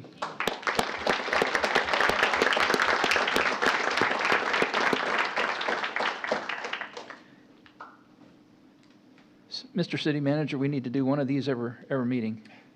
No? Okay. Item number 7 is our citizen appearance. In order to maintain an orderly and respectful meeting environment and to conduct the public meetings and business, speakers will adhere to the standards outlined in Ordinance 2025-1633. There will be no comments or deliberations from the City Council due to the Texas Open Meetings Act. Persons wishing to speak must sign the register and list your address. Presentations by individuals should be limited to 3 minutes each, during which time the speakers must remain at the podium, face forward, and address the mayor and council. Persons signed up to speak will be called in the order that they signed up. We do have 3 speakers this evening, and our first one is Ms. Mercedes Hall.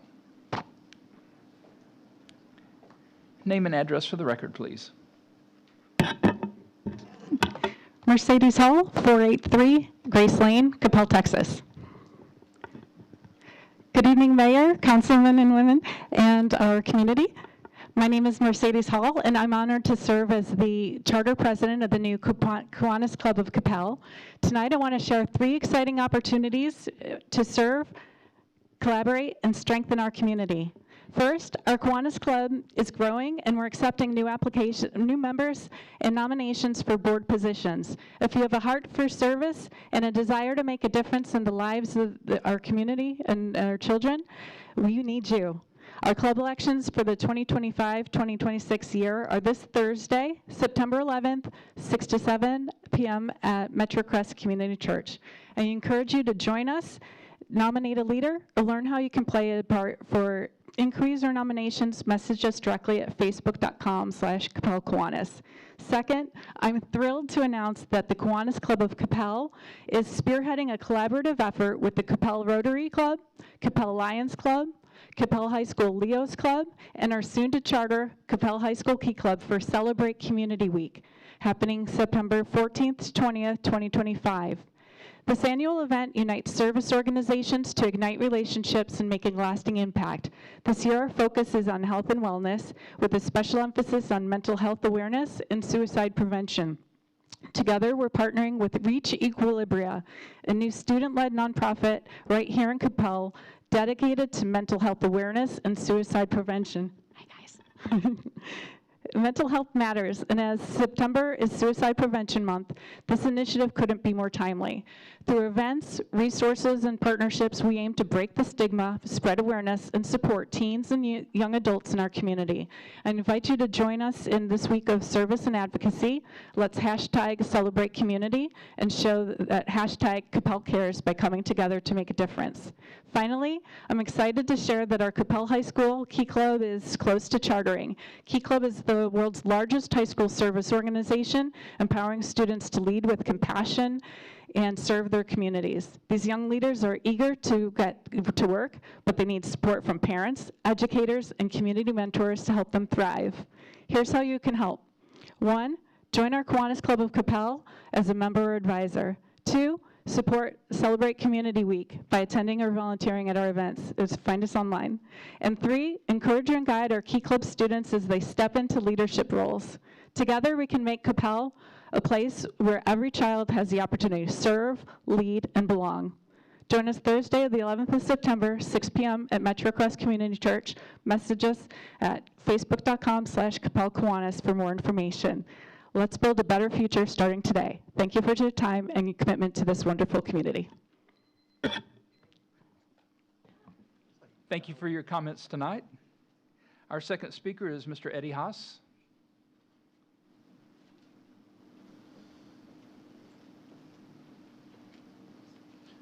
Good evening. Eddie Haas, 159 Meadow Glen Circle here in Coppell. Different view from down here, but actually I just wanted to call and come up and commend our Public Works Department, the leadership of the department, Mike Garza, for all the work they've done to earn this award. It's a testament to his leadership. It's a testament to the culture of our community and what our city manager and the leadership team brings to our community. In my professional role, I work with a lot of cities across the Metroplex, across the state, and we truly have a tremendous staff. So the standard here is a testament to all the good work that we do. So I just wanted to say congratulations and kudos to all the things that were said earlier. That's all. Thank you for your comments tonight. Our third and last speaker is Mr. Thomas Burrows.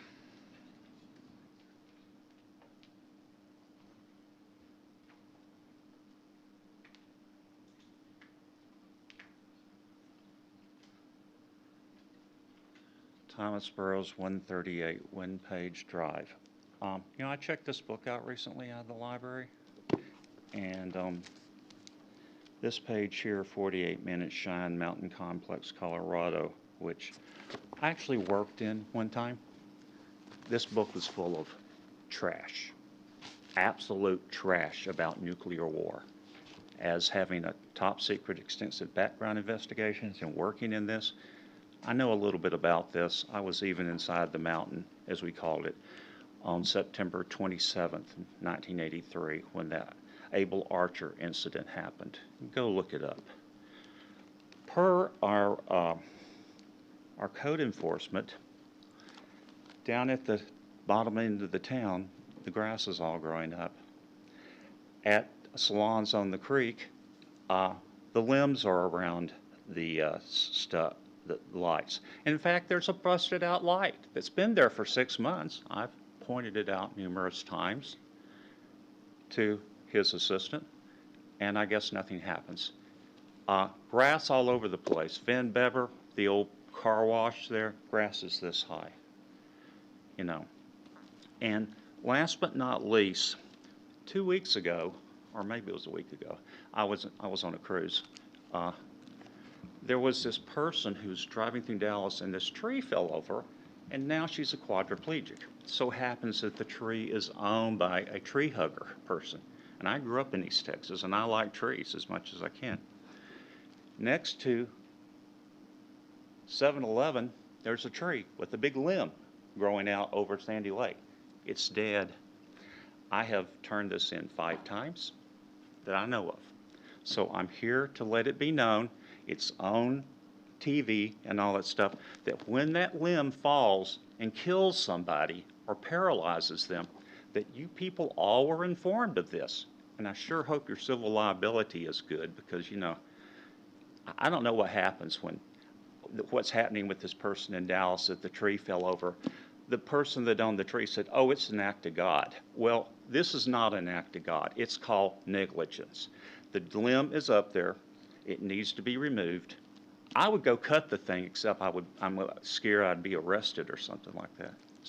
So anyway, if I had been on the board for doing the library stuff, this book would have never made it in there, because it's full of inaccuracies and it slams our country's nuclear deterrence.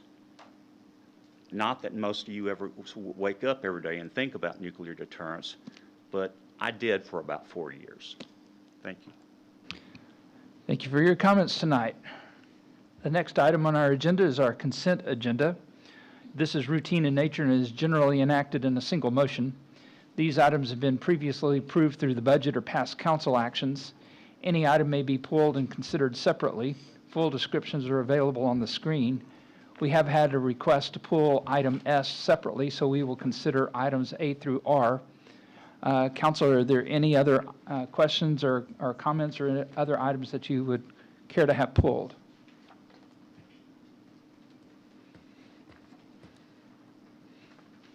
Seeing none, I will accept a motion.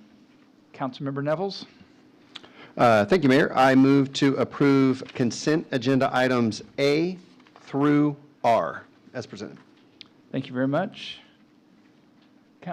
Seconded by Councilmember Prim Kamar. All in favor?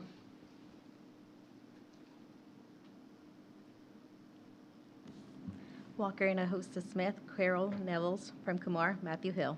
All in favor? Motion carries. Thank you very much.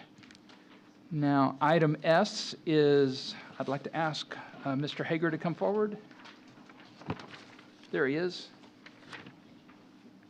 This is consider approval of a resolution requesting the Texas Municipal League seek legislation providing statutory clarity for municipal actions to maintain order and decorum during citizen comment periods while upholding constitutional protections and authorizing the mayor to sign. This was my initiative, and this was solely to provide the city a level of guarantee among past the ordinance that we passed a couple of meetings ago, asking TML, this is a resolution that will go to Texas Municipal League, that asking for their support before it goes to Austin with the House of Representatives. Mr. Hager, did you have anything further to comment on?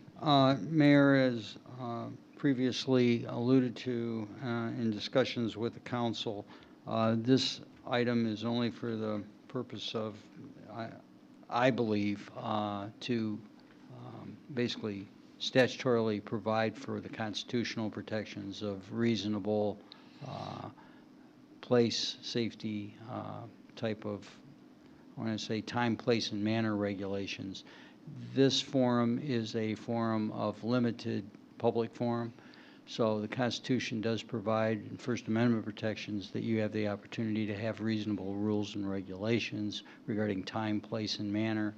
The initiative that's on the agenda tonight would allow the legislature to put those kinds of time, place, and manner regulations specifically in the statute for the benefit of really the public. So I'd be happy to answer any question. Council, you have any questions for Mr. Hager or myself?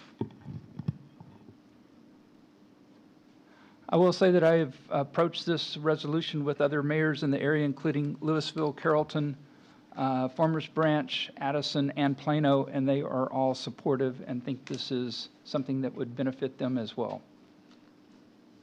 Councilmember Prim Kumar. Thank you, Mayor. Mr. Hager, thanks for answering my questions during the work session. Two council meetings ago, I had expressed that my biggest concern was the potential for the city to be caught into a lawsuit. I see this measure as something that will protect the city, or at least offer additional protection from being sued. So I think I'm going to be in support of this measure. Thank you. Councilmember Walker. Thank you, Mayor. The reason that I asked this to be pulled off of the consent agenda is because I don't support it as written. You know, in my view, the best possible governance is local governance. It's the governance of people by the folks that live with them, shop with them, commute with them, and that are closest to them, that live in the same community they live in. They experience the same situation, the same experiences living in that community that everyone else does. And so for several years now, we've seen our state legislature slowly erode the authority of home rule cities. Specifically, we've seen them take away authority for us as a city council to make decisions that are important not only to the citizens of this community, but that reflect so many times the very fabric and unique nature and characteristics of our community as distinct from other communities. And I believe we should have that authority. And so, you know, the reason that I didn't pull the items on Q and R is because Q, of course, refers to reducing the posting with respect to the local government code regarding our municipal budget. Well, that's an example where Austin provided a time limit that's not reasonable. And so we're trying to petition them to give us a little bit more of a buffer, a little bit more of a chance to make the decisions we need to make with respect to our tax rate and our budget. Item R, we're asking them to provide a change to the law where right now they treat e-bikes, which can go as fast as 40 to 50 miles an hour, as bicycles, and we can't regulate them in any way different than we're regulating bicycles. And so we can't do anything without a change in that state law. But here on S, we're petitioning the state legislature to provide statutory clarity for municipal actions to maintain order and decorum. And I don't really know what Austin would do with that.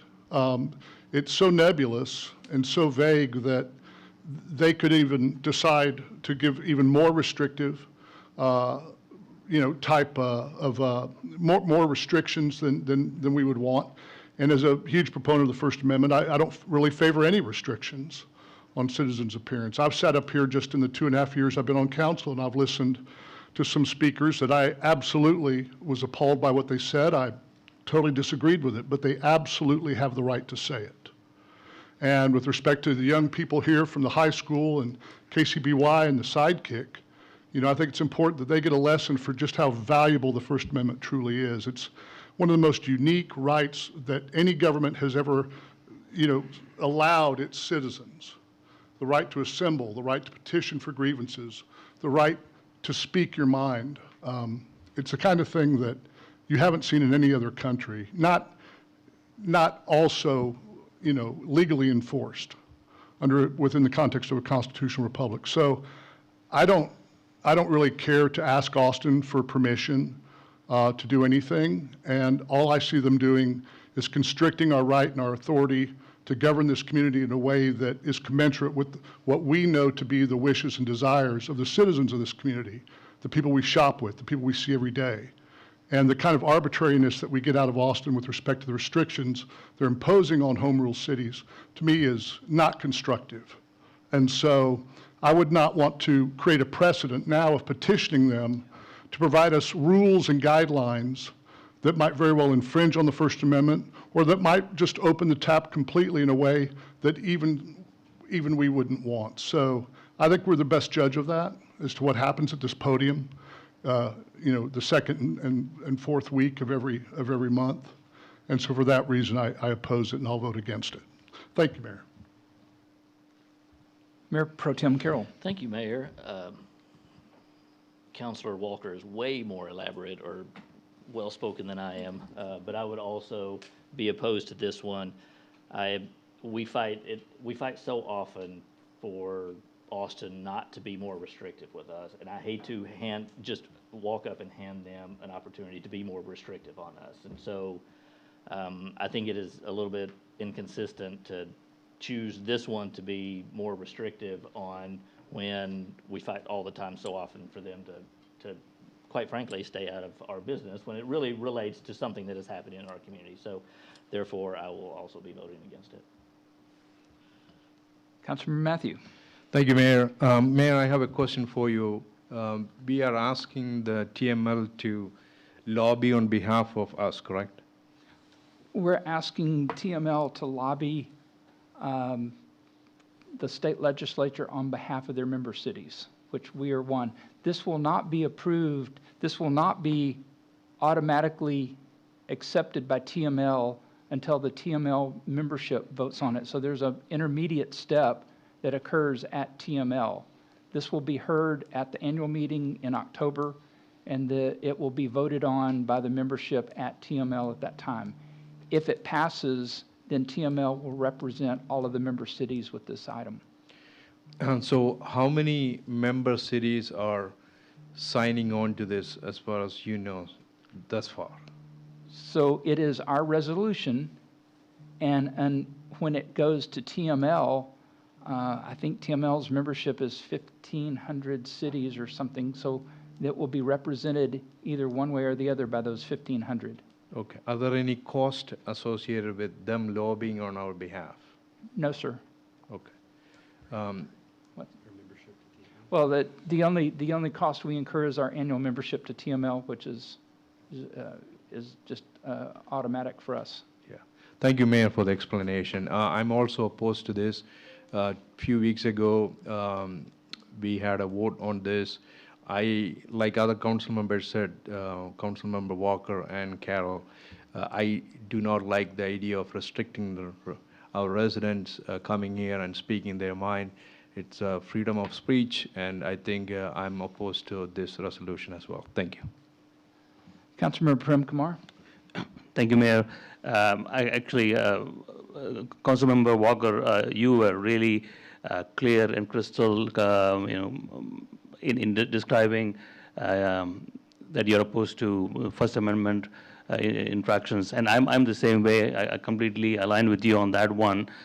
As per my understanding of what we did 2 weeks ago was not restrict the content, but in the decorum of how something was presented. Now, I did vote against what was proposed 2 council meetings ago, but with the council having approved that, I feel like now the best path for me is to reduce the liability for the city. And so I just wanted to clarify that one more time. Thank you. Thank you very much. Councilmember Hill. To be clear, this resolution only addresses maintaining order and decorum. It does nothing to request that we infringe upon anyone's First Amendment rights. So it's pretty clear. Now, I don't think that Austin is going to infringe upon people's First Amendment rights. A lot of them are attorneys, they understand it. So I don't think we're treading on any dangerous ground by making this request. Thank you very much. Any Councilmember Nevels? Thank you, Mayor. Councilmember Hill, I appreciate you clarifying what this is about, because I definitely agree with that we do not want to infringe on anyone's right to free speech, but I think the decorum and how you present that free speech is important. As someone who's received feedback from recent council meetings about someone dressed up as a movie character that their face was covered in makeup, there were allusions to the fact that they did not understand what that person's intentions were. Why were they covering their face? Did they have like some sort of ill-conceived plan that they wanted to try to execute here? So I am all for free speech. I want people to come up here and share their thoughts and ideas, but I want to do it. I want to make sure that they present their ideas in a way that is still welcoming, inviting to the public.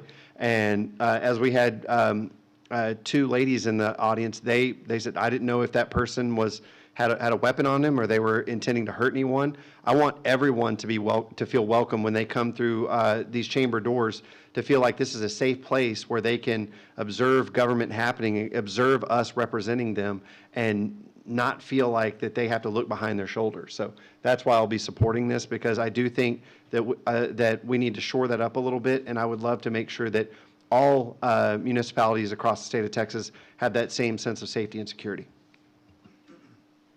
Thank you very much. Just a comment from me. I took your comments from our work session very seriously about the liability of lawsuits and so forth. And this was one of the ways that we could minimize or mitigate that risk. It's not going to make it go away completely. As we've stated many times, you can be sued for almost anything, but this will give us one level of protection that we don't currently have. So I appreciate all the comments and all the diverse opinions. As usual, this is a democratic process, and not everyone is going to feel the same way about every issue. So I appreciate all the open comments. Councilmember Nevels? Mayor, I'd like to make a motion to approve consent agenda item S as presented. Thank you very much. Seconded by Councilmember Hinojosa Smith. I think it's appropriate to call for any further final discussion. Seeing none, all in favor?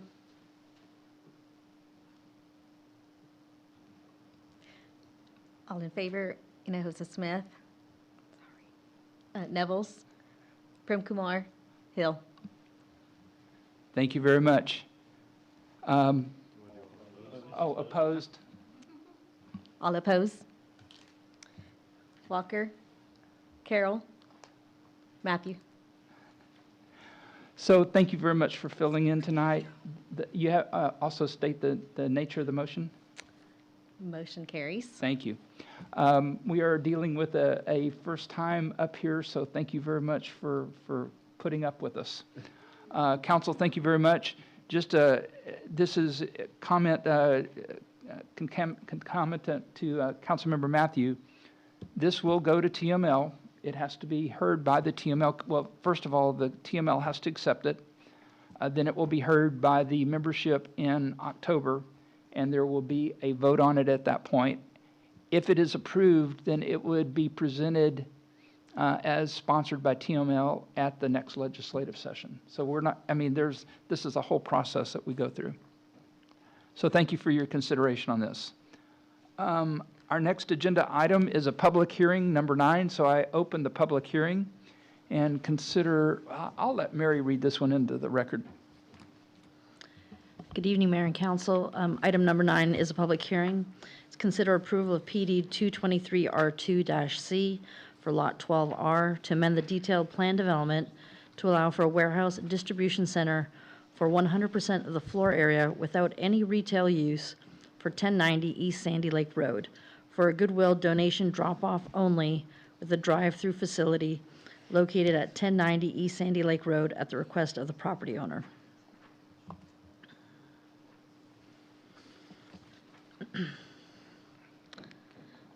So again, good evening, Mayor and Council. This request is for property identified as Lot 12R and has one building containing 2 suites, 1080 and 1090 East Sandy Lake Road. The western portion of the building has been a pizza restaurant occupied by various entities and is currently occupied by Marco's Pizza.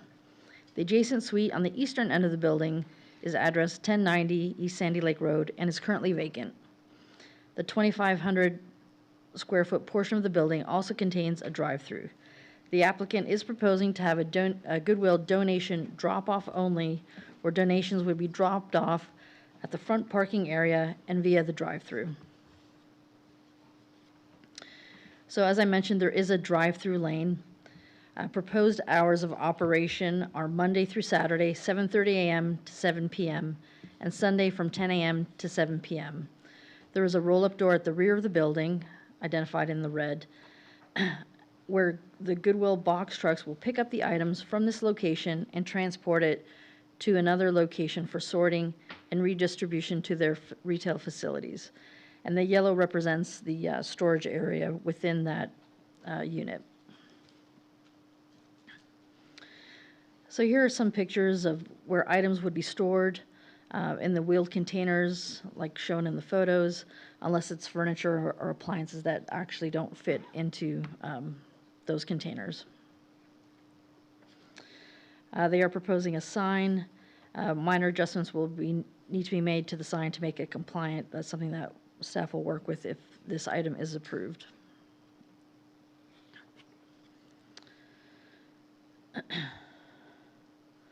So here we're looking at an image from the comp plan and the future land use plan. The yellow circle represents this location. The commercial zoning district regulations limits the amount of warehousing and distribution to a maximum of 20% of the floor area. The request before you is to use 100% of the floor area for warehousing and distribution of donated items. There is no commercial retail component to this request.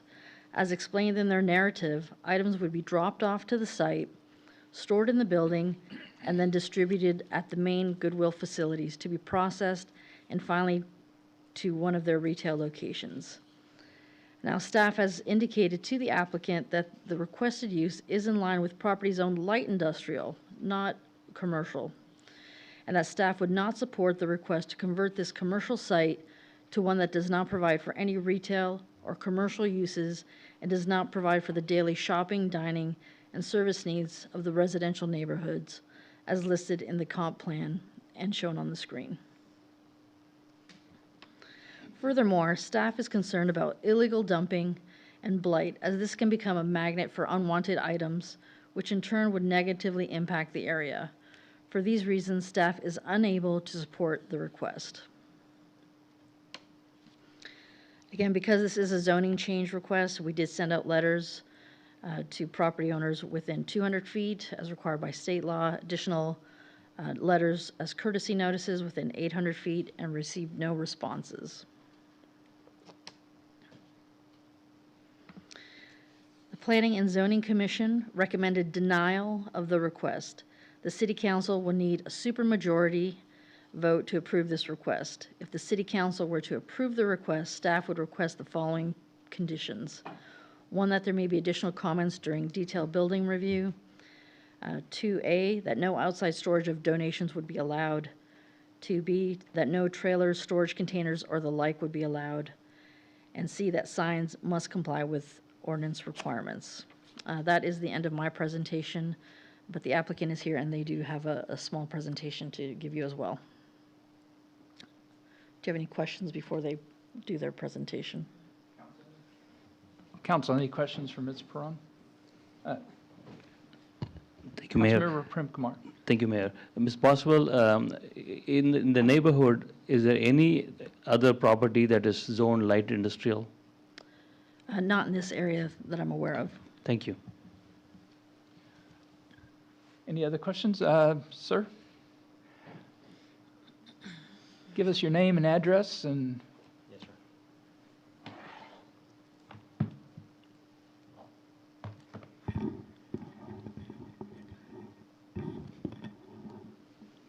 Mr. Mayor, members of the council, my name is Alan Hinckley, 12300 Park Central Drive in Dallas. Thank you tonight for listening to this case and this appeal. As some of you have may been involved with the city for a period of time, you may recall in 2007 when we rezoned this property to take a blighted gas station that was vacant, and we were able to convince CVS to come to this intersection as well as Chase Bank, and we were able to clean up this intersection.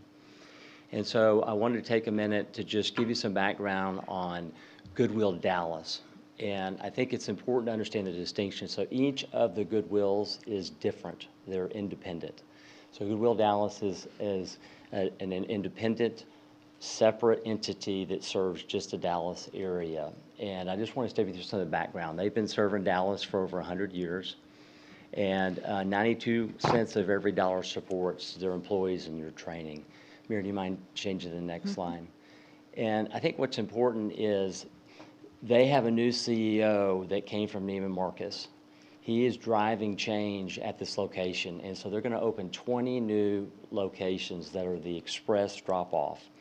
This basically fuels their thrift locations. So this store is intended to basically be for the constituents in Coppell in a high net worth, high income area, so they have convenience to drop this off. And so we would want a very nice, clean operation that is serving the community, and they don't have any debt. They are well-run. Of all the Goodwill locations, they're one of the best well-run ones. And they just serve North Texas, and they have complete control over their locations. Would you mind doing the next slide? So here are the locations that they're going to try to roll out. They have Frisco that's going to be open in a few days, Plano, Highland Village, and other ones. They are going in retail locations, primarily cleaners that have drive-throughs that are vacant. The cleaners business has changed quite a bit over the years, and we also have struggled with leasing that space. That cleaners closed in 2019. We're pushing 6 years. The same leasing team that we work with that brought us Jason's and Cava and other ones, we've worked very diligently to bring a good location here. And Trader Joe's is also one that we brought to Coppell. And so I think our track record is good in Coppell. We keep our centers clean. We are going to be very diligent. I'm not concerned at all about any of things being left. You know, you can find anything on the internet. Number one, there's cameras there. Number two, we just take real good care of our properties, and the tenant's required to do that. Do you mind doing the next slide? So the other thing I think is important is this really diverts a lot of waste into the landfill, how they recycle it. So I think it's important to know that. And it's a valet service. You pull up, they unload it and do that. And I've used Goodwill. I have 4 children, and when they go to college, we've used them quite a bit. Next slide. And so we've seen, obviously, the picture on the inside and different things. It's a clean operation, and I think it'll be well received. And just, would you take me to two more slides back? The next one after that. So our adjacency here, we also have the landscaping business and the water towers there. So I just wanted to point that out. But the other thing I think you want to think about is, and just seriously consider, is chronic vacancy is also a problem. And I don't think it's good to have vacancy for a long period of time. We've had some issues in Coppell, north of Beltline and MacArthur on the west side, north of that area. And I just think it's important that we try to have good, high quality, financially solvent tenants that come in this area. So I just respectfully ask that you give this serious thought.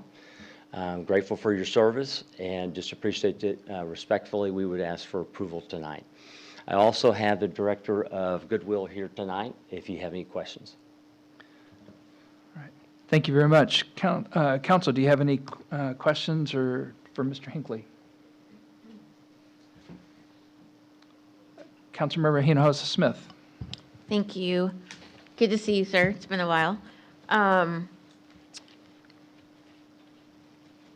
worried about the hours that are noted, and just thinking about the street, and we've got an elementary near there.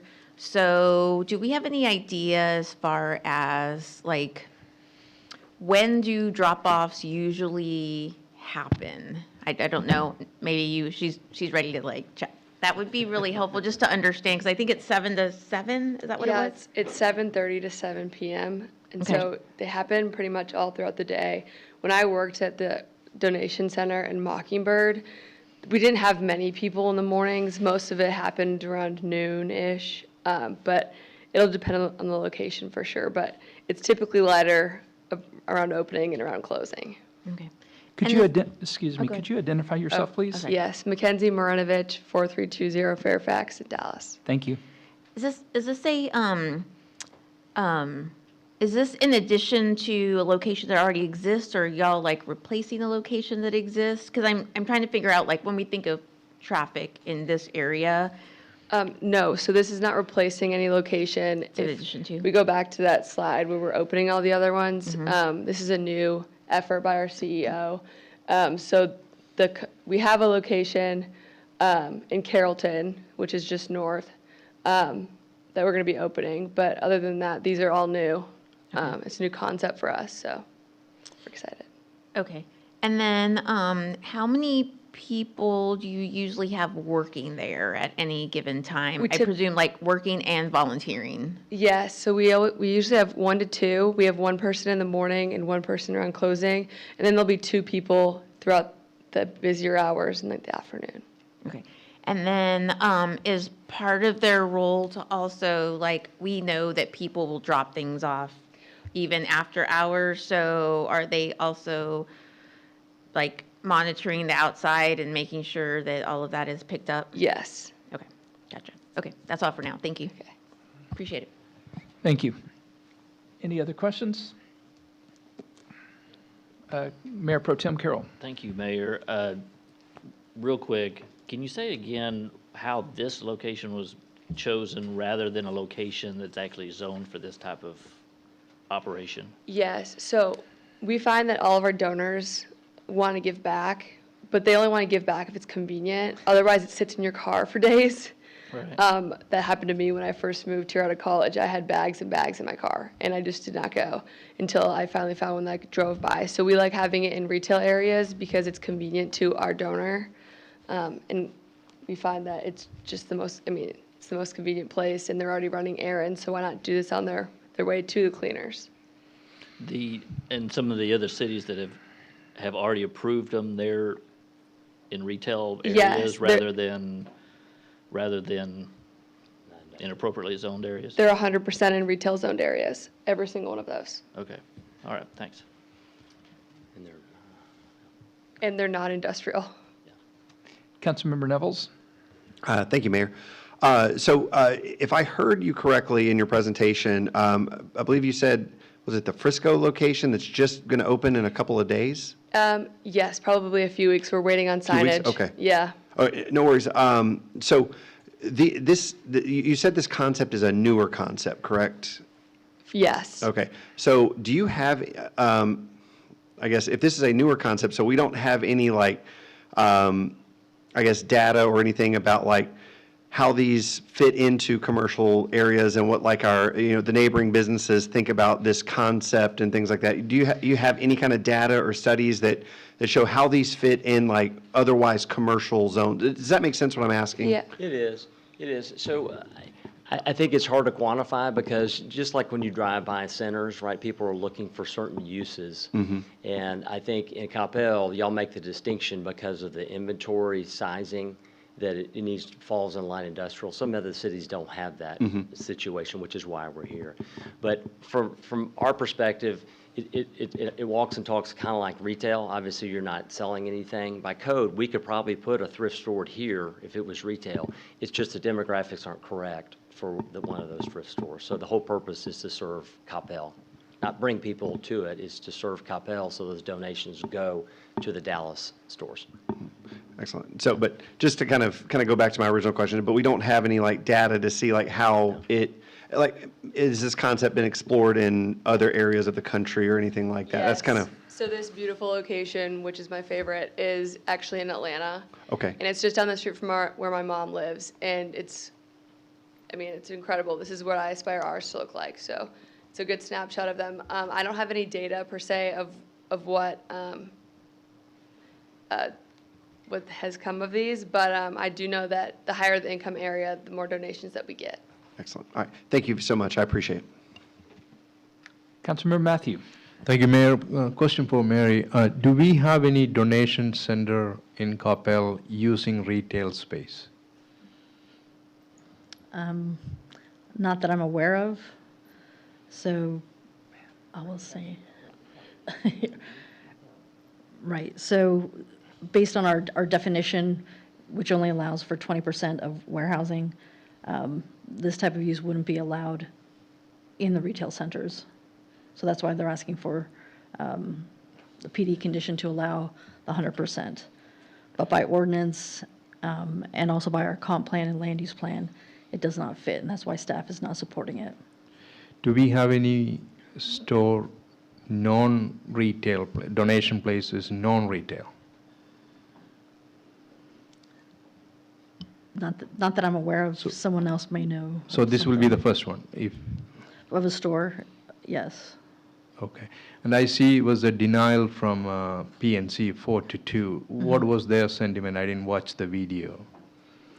I think the major part was the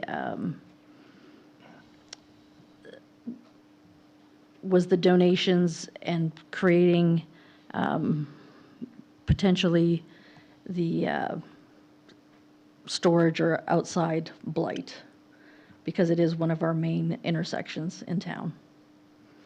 But other than that, you'd have to ask them individually. But that was what was discussed. Okay, thank you. Councilmember Hinojosa Smith. I have a follow-up question to Councilmember Matthews. So do we have any other areas where, I guess it would be industrial and retail together like this? I don't want to call it mixed use, but. No. Something like that. Okay.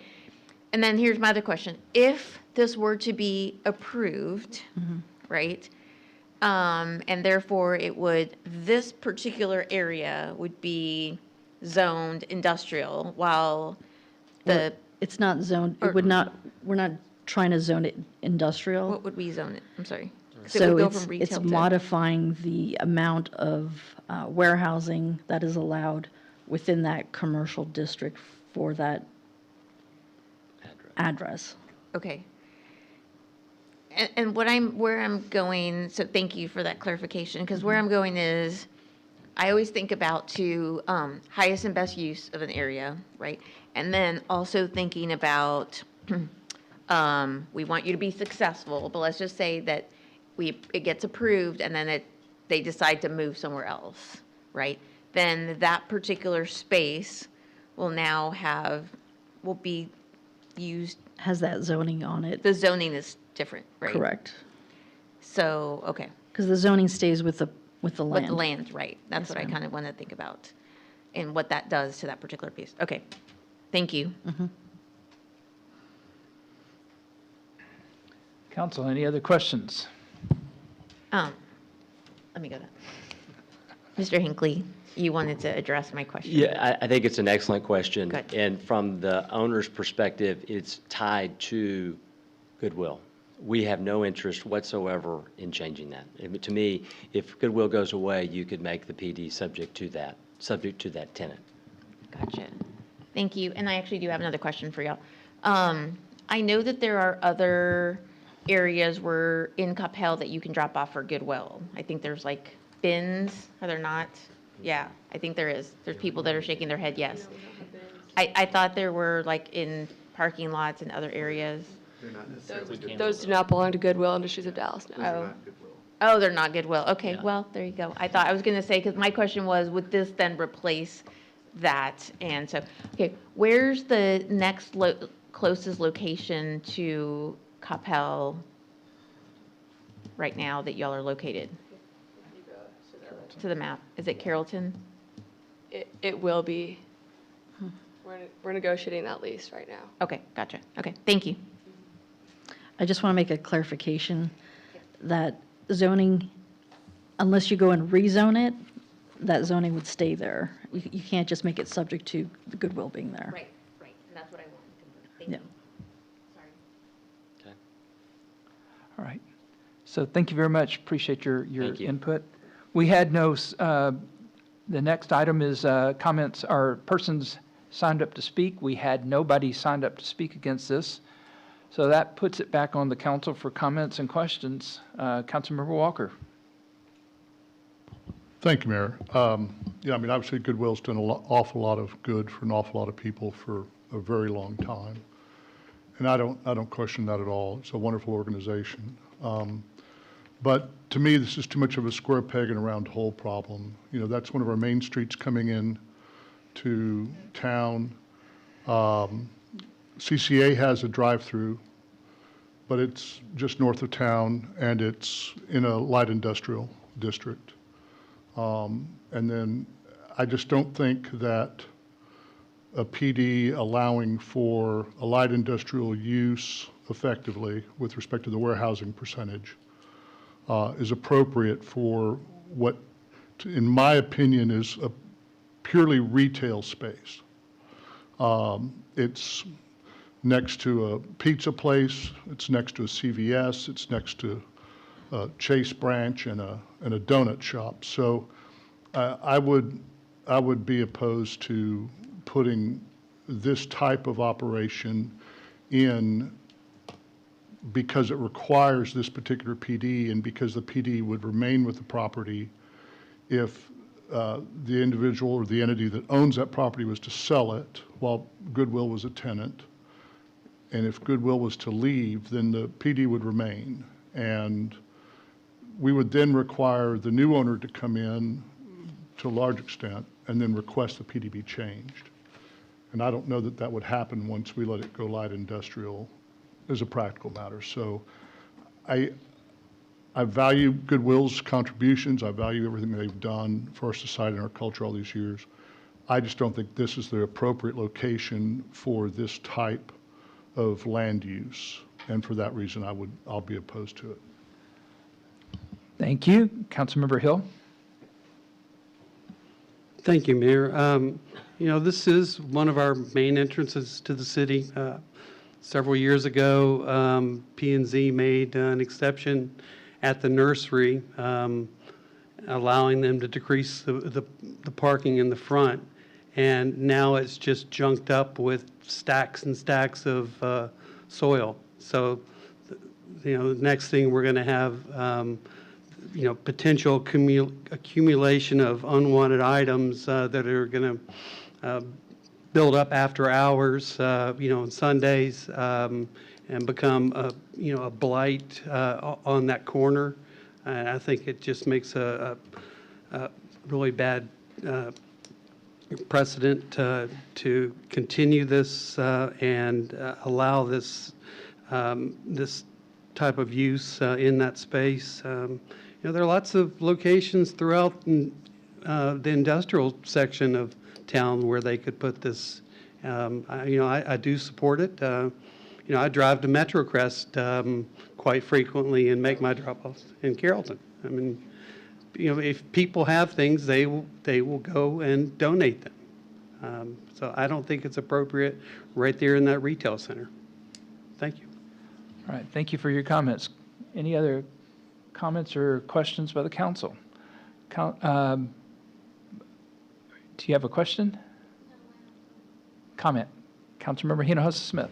I mean, I can ask a question if you want me to, but no, in all seriousness, I can just echoing Councilmember Walker and Hill. So I also value Goodwill. I mean, Goodwill does a lot of great things, so this is not about Goodwill. It's about the location. I just don't think that it's the highest and best use. And while that location has been, that piece has been empty for a while,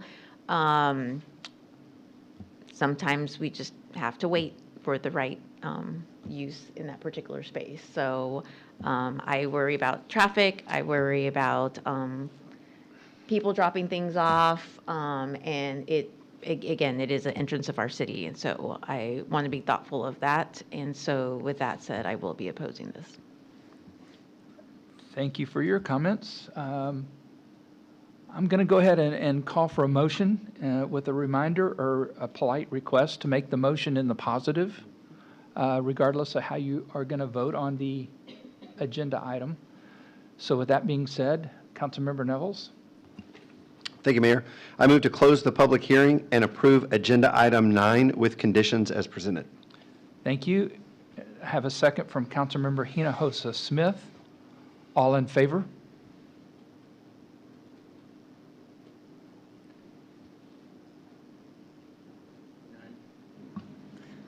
All opposed?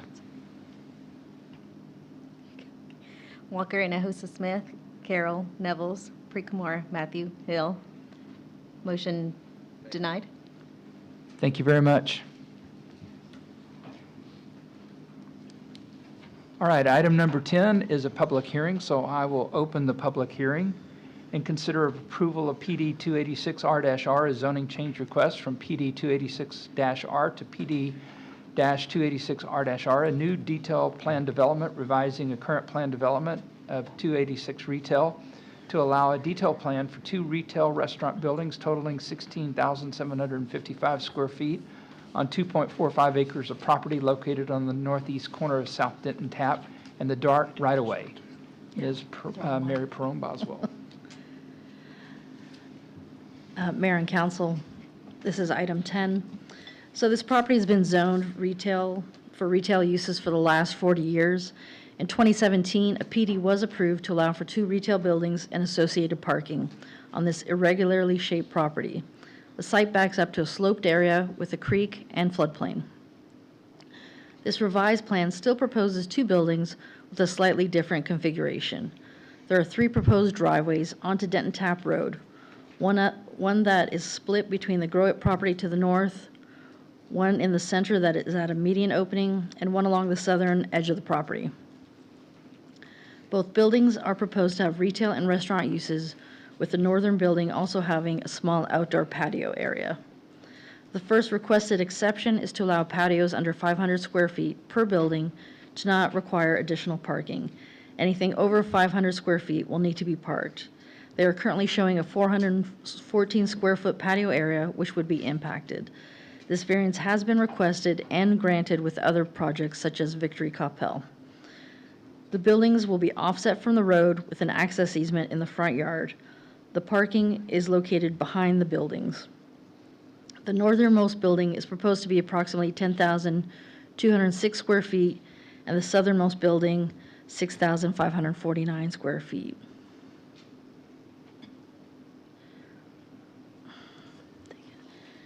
There's a retaining wall proposed along the southern rear portion of the lot. A masonry screening wall will be constructed on top of the retaining wall, satisfying the screening requirement between commercial and residential to the east. So as I mentioned, there are many easements on the property that limit the size and location of where buildings and parking can be placed. There's a floodplain to the rear of the site, an erosion hazard setback, a drainage easement, and a 20-foot sanitary sewer easement that all exist at the rear side of the property. This request is to develop the property in accordance with provisions of the existing retail zoning district regulations, with a few exceptions. The second requested exception is to allow the landscaping as presented. The overall site is approximately 20% landscaped. The site maintains a 15-foot landscape strip along Denton Tap with a variety of trees to be planted there. This extends around the perimeter of the site. There's a small area to the south that is less than 10 feet wide as the turning radius of the driveway cuts into it slightly. However, the eastern perimeter makes up for it as it is over 10 feet for about half the rear length. Additional landscaping is provided within the parking area and in front of the building. As mentioned previously, the site is oddly shaped with a slope, creek, and floodplain along the eastern portion of the site and has several easement constraints. The applicant is working to preserve trees within the creek area and plant additional trees along the eastern property line. They are asking for a variance to the non-vehicular landscaping requirement, and staff is not opposed to this request. So in terms of elevations, this is Building 1. The buildings face South Denton Tap Road, and the main entrance will be from the back side of the building. Both the east and west sides of the building will mirror one another. The buildings will have a storefront glazing system with metal awnings, which require an exception and has been allowed with other developments. The elevations will contain brown brick and stone with a precast stone parapet. The dumpsters will match the building materials in terms of signage. None was proposed, so signage will need to comply with ordinance requirements.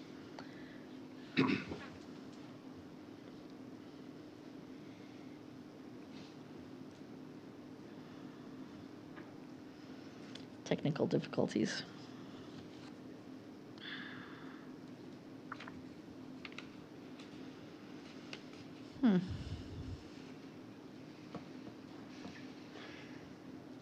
Get her some batteries. Well, I don't know what's going on, so let's see. Yeah. Manny, can you push the slide? There we go. All right. So here's Building 2, essentially mirrors Building 1. Again, this is a zoning change request. We did send out letters within 200 feet. We did receive one written response from the property to the north, outlined in the yellow. Essentially, they had questions about drainage from the site, how it would impact their site. And then at Planning and Zoning Commission, we did have one resident that came in to the meeting who was in opposition, and that's outlined in red. He was afraid of people looking into his home. We did send out 800 courtesy notices and received no responses to that. So the Planning and Zoning Commission did recommend approval of the request subject to the following conditions. 1, that there may be additional comments during detailed engineering review. 2, that the plat must be filed prior to permitting. 3, that a tree removal permit is required. 4A, that all building signage shall comply with city regulations at time of permitting. 4B, to allow the landscaping as presented. 4C, to allow patios under 500 square feet per building to not require additional parking. 4D, to allow the metal awnings. 4E, P&Z added another condition for the hours of operation to be from 7 a.m. to 10 p.m. That is the end of my presentation. The applicant is here as well to answer any questions you may have. Thank you very much. Council, do you have any questions for Ms. Boswell?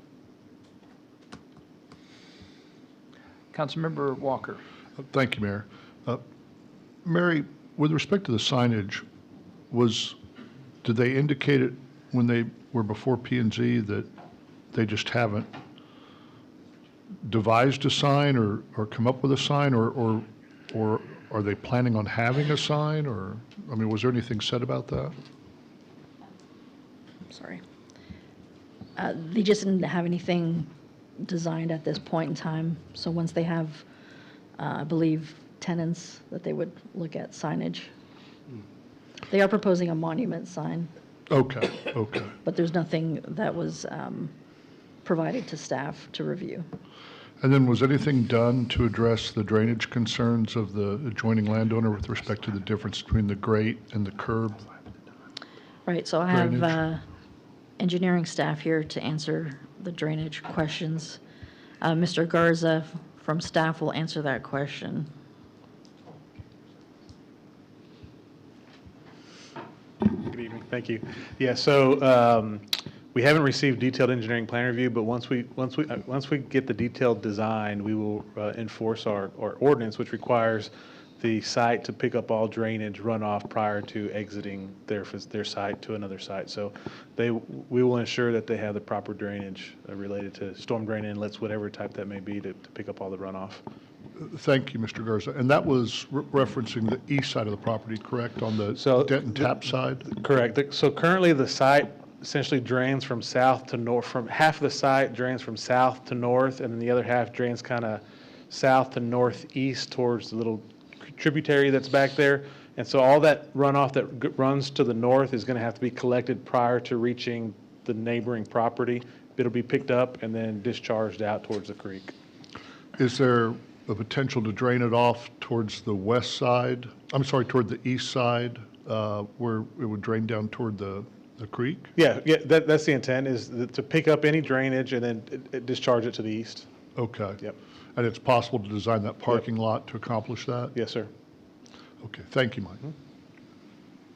Mayor Pro Tem Carroll. Well, my question's actually possibly been answered, but I just wanted to confirm, so it is possible that the drainage can be picked up, because Correct. I do think there's property between that and the creek or Correct, whatever, correct. sort of to the north. So it is possible It is to possible. get that picked up. Yep. Okay, and accounted for. Okay, thank you.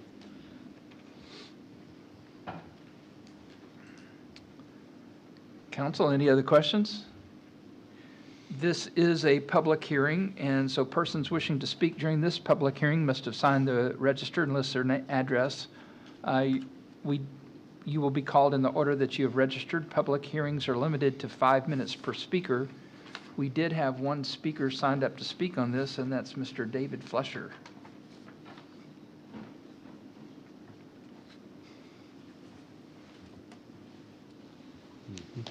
Hello, I'm David Flesher, 4424 St. Andrews Boulevard, Irving.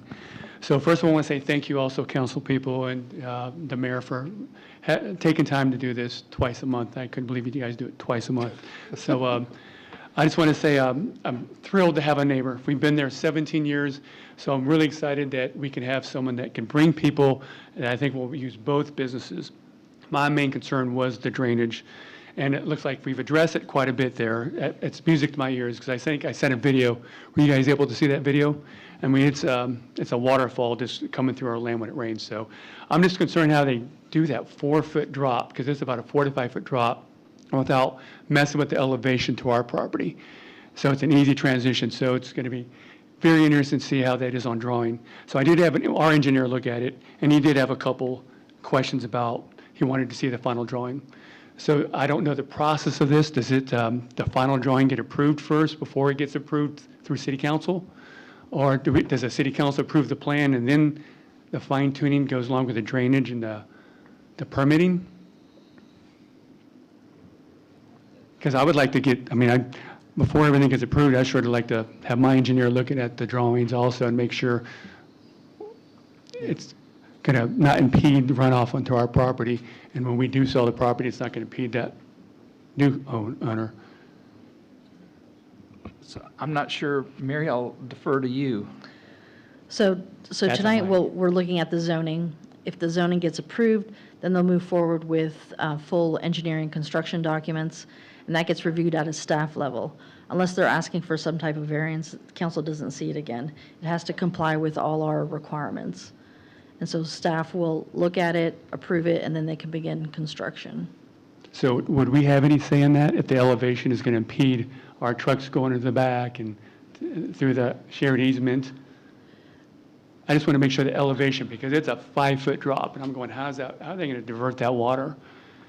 So they will have to meet all our ordinance requirements, and they'll work out to make sure that, they're already showing inlets on there to gather up the water and to divert it to where it needs to go.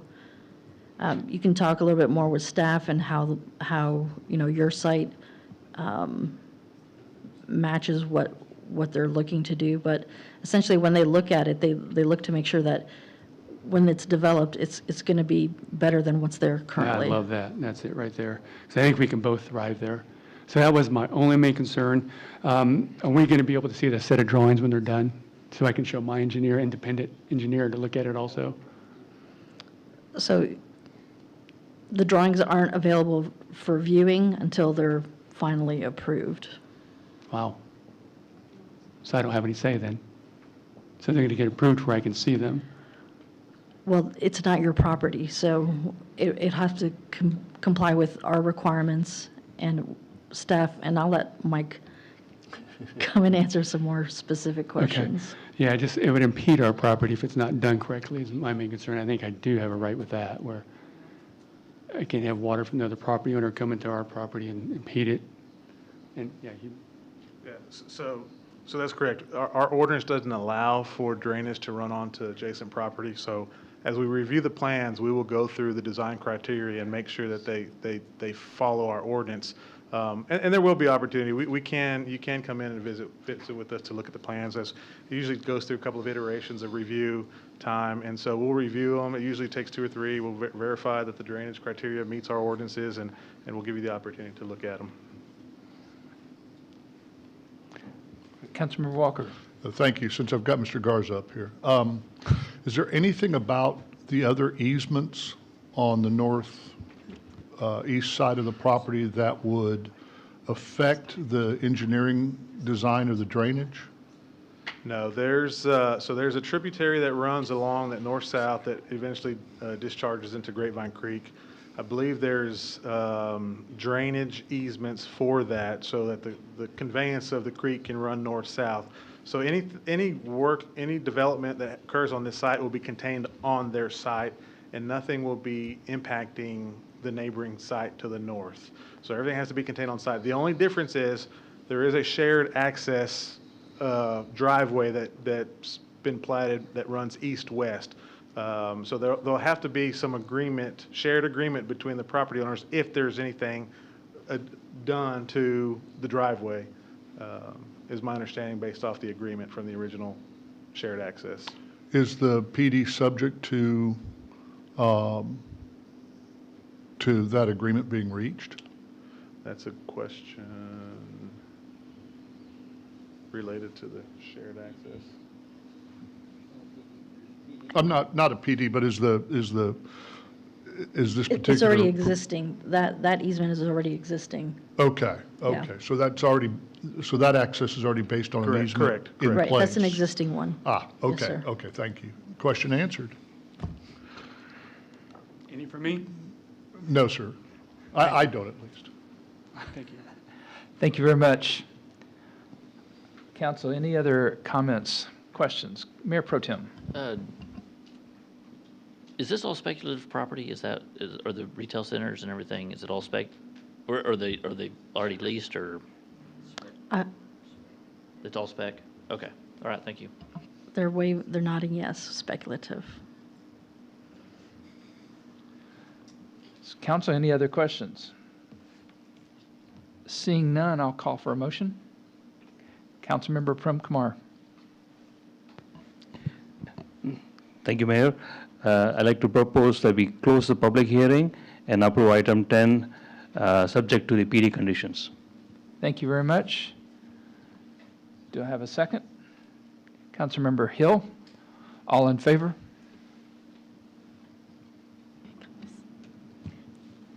Walker, Hinojosa Smith, Carroll, Nevels, Prem Kumar, Matthew, Hill, motion carries. Thank you very much. Item number 11 is a public hearing, so I will open the public hearing Consider approval of PD 324 SF-7, a zoning change request from MF-2 to PD 324 SF-7 to approve a detailed plan to build a 21,054 square foot, one-story addition onto the existing elementary school on 10 acres of property located on the northeast corner of MacArthur Boulevard and Village Parkway at the request of Coppell ISD, being represented by Robert Howman Glenn of Glenn Engineering. Ms. Boswell. Here we go. So Lakeside Elementary was constructed in the early 1990s. It is for the most part a two-story building. The new detailed site plan adds a total of 21,000 square feet to the school, spread amongst 3 different areas. All 3 area additions will be one story. So the 2 additions at the rear of the building on either side of the existing structure, these will include new classrooms, a storm shelter wing with pre-K classrooms, and an art classroom. The 2 interior courtyard areas will serve as outdoor instructional areas that can be utilized as quasi-playgrounds. They'll have artificial turf and rubberized flooring. The addition near the front of the building will house administration, nursing, and counseling staff. The screening between the school property and Oakwood Lane is a tubular steel fence with brick columns. There are 3 residential lots that directly abut the school property, which would require typically a masonry screening wall, and those are identified in the blue rectangles. The school is not planning on modifying the existing fence and is requesting to allow for an exception to this requirement. The school is proposing to add trees in these areas to act as additional screening. The school is adding landscaping throughout the property. They'll be adding trees along the perimeter and enhancing the tree line adjacent to the 3 residences along Oakwood Lane. They will also be replacing landscaping that has died over the years. Over half the site is devoted to landscaping, and the proposal complies with the requirements of the landscape section of the zoning ordinance. Here we're looking at some renderings.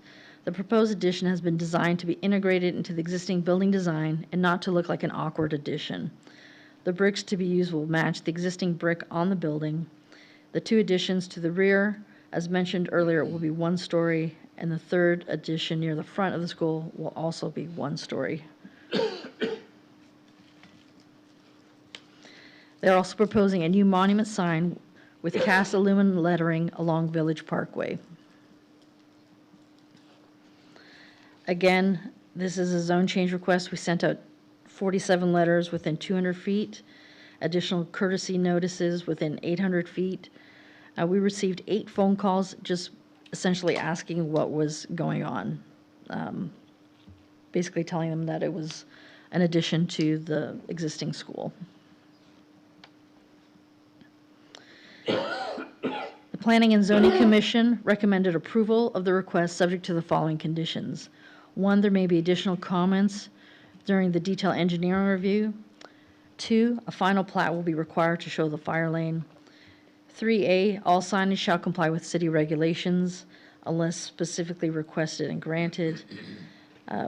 B, to allow the existing fence to remain in lieu of a masonry wall along parts of Oakwood Lane where the school abuts residential property. C, to allow the existing head-to-head parking to remain as 9 by 18 spaces. And then at Planning and Zoning Commission, they added item D for CISD to conduct a traffic impact and management plan and mitigate any concerns from the increase in school children attending there. That is the end of my presentation. Someone from the school district is also here if you have any questions.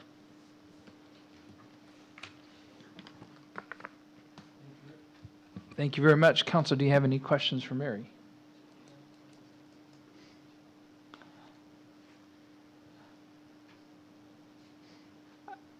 I've got an offhand question for our city attorney, Mr. Hager. Hopefully I won't have an offhand answer. Yes, sir. So maybe my memory is growing bad over time, but I seem to remember in previous cases where schools were exempt from zoning requirements by the city. Am I remembering that wrong? Partially. partially right, partially wrong. We have Okay. limited ability. They do have, we do not get to select where the school wants to be, but we have the right to regulate with reasonable regulations, setbacks, height, fencing, landscaping, and related items with regard to traffic. I remember a case where we didn't have control over a chain link fence. That's materials. Thank you. Like I said, it's been a while. Yep. Council, any other questions? Is the applicant in the, oh, yeah, there they are. Would you gentlemen like to come forward and say a word or two? Good evening, Robert Hellman with Glenn Engineering, Senior Designer. With me is Mr. Sid Grant with the school district. We're here to answer any questions you might have. We've read staff comments and we're in full agreement with them. And we're here to answer any questions you might have. Thank you very much. I think we have a question from Mr. Nevels, Councilmember Nevels. Thank you, Mayor. I know that Valley Ranch Elementary has had a recent expansion. Is this floor plan pretty much exactly like a carbon copy of Valley Ranch Elementary? I understand that's not within our city, but it's in the city of Irving. But is that what this is? Yes, thank you, Councilman Nevels, and thank you all, Council, Mayor. Sid Grant, Chief Operations Officer for Coppell ISD again, and glad to be back and be a part of all of this, and thank you for your time. Yes, the plans and the layout for Lakeside Elementary are identical to what was recently completed at Valley Ranch Elementary. The only difference would be, obviously, the brick color is different and the finishes internally will be different, more fitting for the mascot and the colors of the school. But the layout is virtually identical as far, the art room, the storm shelter, the classrooms, and the classrooms associated with the new areas. And then with that redesign, that's being proposed, what would the capacity of the school increase to, like the total capacity? It will go from, and I always use the term comfortable capacity because if you take a classroom and you multiply it times 22, then you come up with a much larger number. But the comfortable capacity is currently 600, and we are adding a net 4 additional classrooms that are essentially pre-K classrooms, so that can effectively take it to 680 comfortable capacity. So from 600 to 680. Excellent. All right. And then I'll say that the only really concern I had when I saw this was with the additional capacity is the potential how that would affect that traffic patterns and traffic flow and stuff. And I saw a PD condition is to conduct a traffic impact study and management plans. So I think that really addresses my only concern that I had for this. So I'm glad to see that in there, and I think that this would be a fabulous addition to the school. So thank you. Great. Thank you. Council, any other questions? Thank you very much, gentlemen. Thank you much. Council, I'm sorry, Councilmember Hill. Thank you, Mayor. Councilman Neville, I'm not in agreement with item D and requiring them to do a traffic impact. It's been a school. They're only adding a few more people. There's going to be traffic. It's a madhouse regardless at 7:20, 7:30, and at pickup time.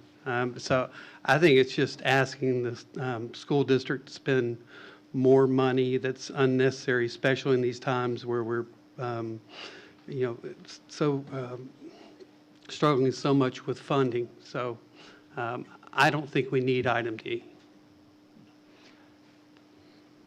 So you are welcome to make a motion and phrase it however you see fit. I think wouldn't we do discussion beforehand and then I make my motion?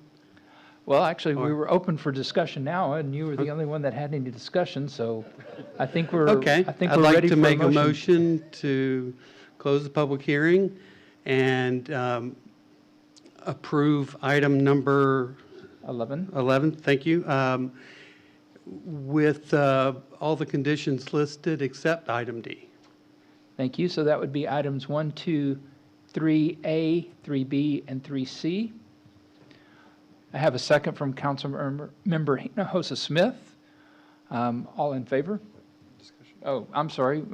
Well, any further discussion on this? There's a discussion about the motion. It's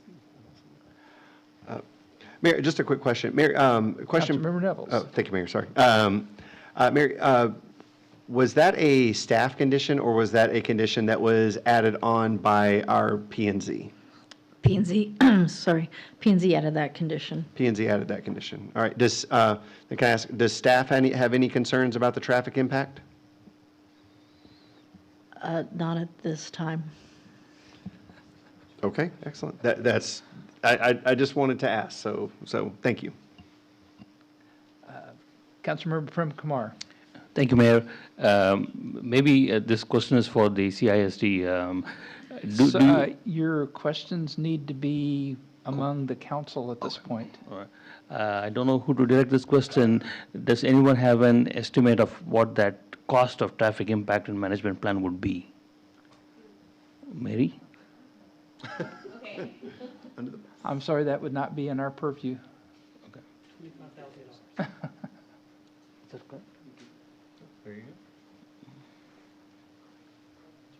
Thank you, Mayor.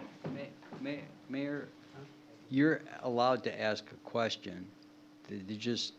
They only have to answer your question. They can't break off and start pontificating Okay, on it. so So as thank you. long as you address a specific question, they can come up and Okay. give you an answer. All right, so thank you for that. Outside the public hearing. Thank you for that correction. Sid or Mr. Howman, would you care to venture an estimate on that?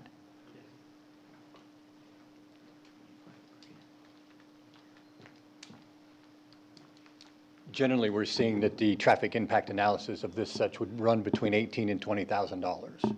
Thank you very much. Yes, sir. Good job, Mark. It's like he does this. All right, any other, Councilmember Hinojosa Smith? You can make a comment. Okay. I think my comment is that one of the things I've always appreciated about our community is the partnership with our school district and our city. And so to Councilmember Hill's point is with condition 3D being taken out of the current motion, I would support that because I think that if we were to need anything further in that area, there'd be a conversation between those two entities. So I just want to highlight the partnership that we have with our school. So. Thank you very much. Councilmember Prem Kumar? Thank you, Mayor. Ms. Boswell, let's say we approve this motion without 3D, and down the road, if we do see a problem, is there anything preventing us from going back and asking for it? I'm sure that CISD would be always open to discussion about traffic impacts and what they can do as a partnership with the city. Sid, yes? Yes.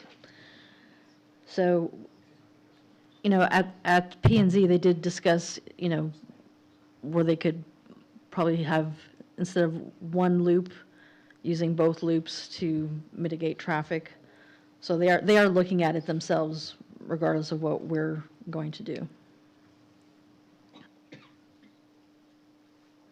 All right, thank you very much. Any other comments or questions? So procedurally, I think I feel obligated to point out that if anybody does feel the need to add in D, you can make a movement to amend the motion. But otherwise, we will be voting on the motion to approve, to close the public hearing and approve item 11 with the conditions from P&Z of 1, 2, 3A, B, and C. So I hope that is clear as mud to everybody. So with that being said, all in favor? Walker, Hinojosa Smith, Carroll, Nevels, Prem Kumar, Matthew, Hill. Any opposed? Motion carries. Thank you very much. Moving on, item number 12 is a public hearing, so I will open the public hearing, which is consider approval of PD 301R7HC, a zoning change request from PD 301R5HC to PD 301R7HC, a new detailed plan development revising the current concept plan to allow a 10,540 square foot building for retail and restaurant uses with a single drive-through on 1.7 acres of land located at the southeast quadrant of South Beltline Road and Dividend Drive at the request of Victory Retail Coppell LLC, being represented by Kirkman Engineering LLC. Ms. Boswell.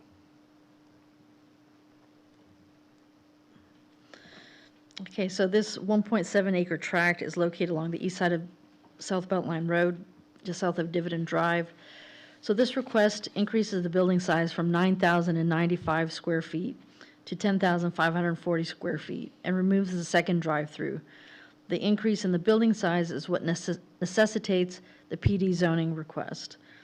This has also required the addition of parking spaces to the rear of the site. The fire riser room has also been relocated outside of the main leasable area to the rear of the building. Access to this lot is from a driveway on South Beltline Road, as well as internal access easements running throughout the site. Modifications have been made to the previously approved landscape plan to adjust to the property line changes. The landscape buffer along South Beltline Road will have overstory trees that will be placed in the landscape buffer along with a variety of plants, shrubs, and ground cover. Additional overstory trees are proposed along the remaining perimeter and parking area of each lot. This lot also includes a portion of the enhanced linear park area on the east side that was approved with the overall conceptual plan for the entire property.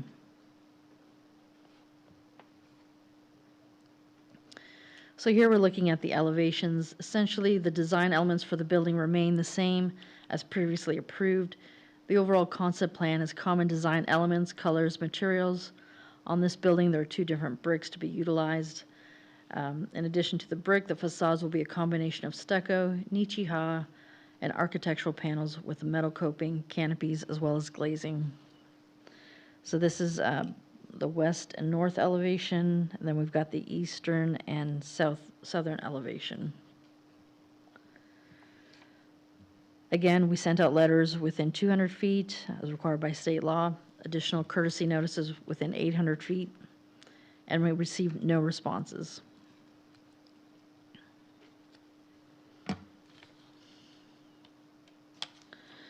So the Planning and Zoning Commission recommended approval of the request subject to the following conditions. 1, there may be additional comments during detail engineering review. 2, a plat is required prior to permitting. 3A, that all building signage shall comply with city regulations at time of permitting. 3B, that the linear park on the east portion of the site shall require staff approval. And 4, that all PD conditions from the conceptual PD shall apply unless specifically amended within these plans. That is the end of my presentation, and the applicant's engineer is here as well if you have any questions.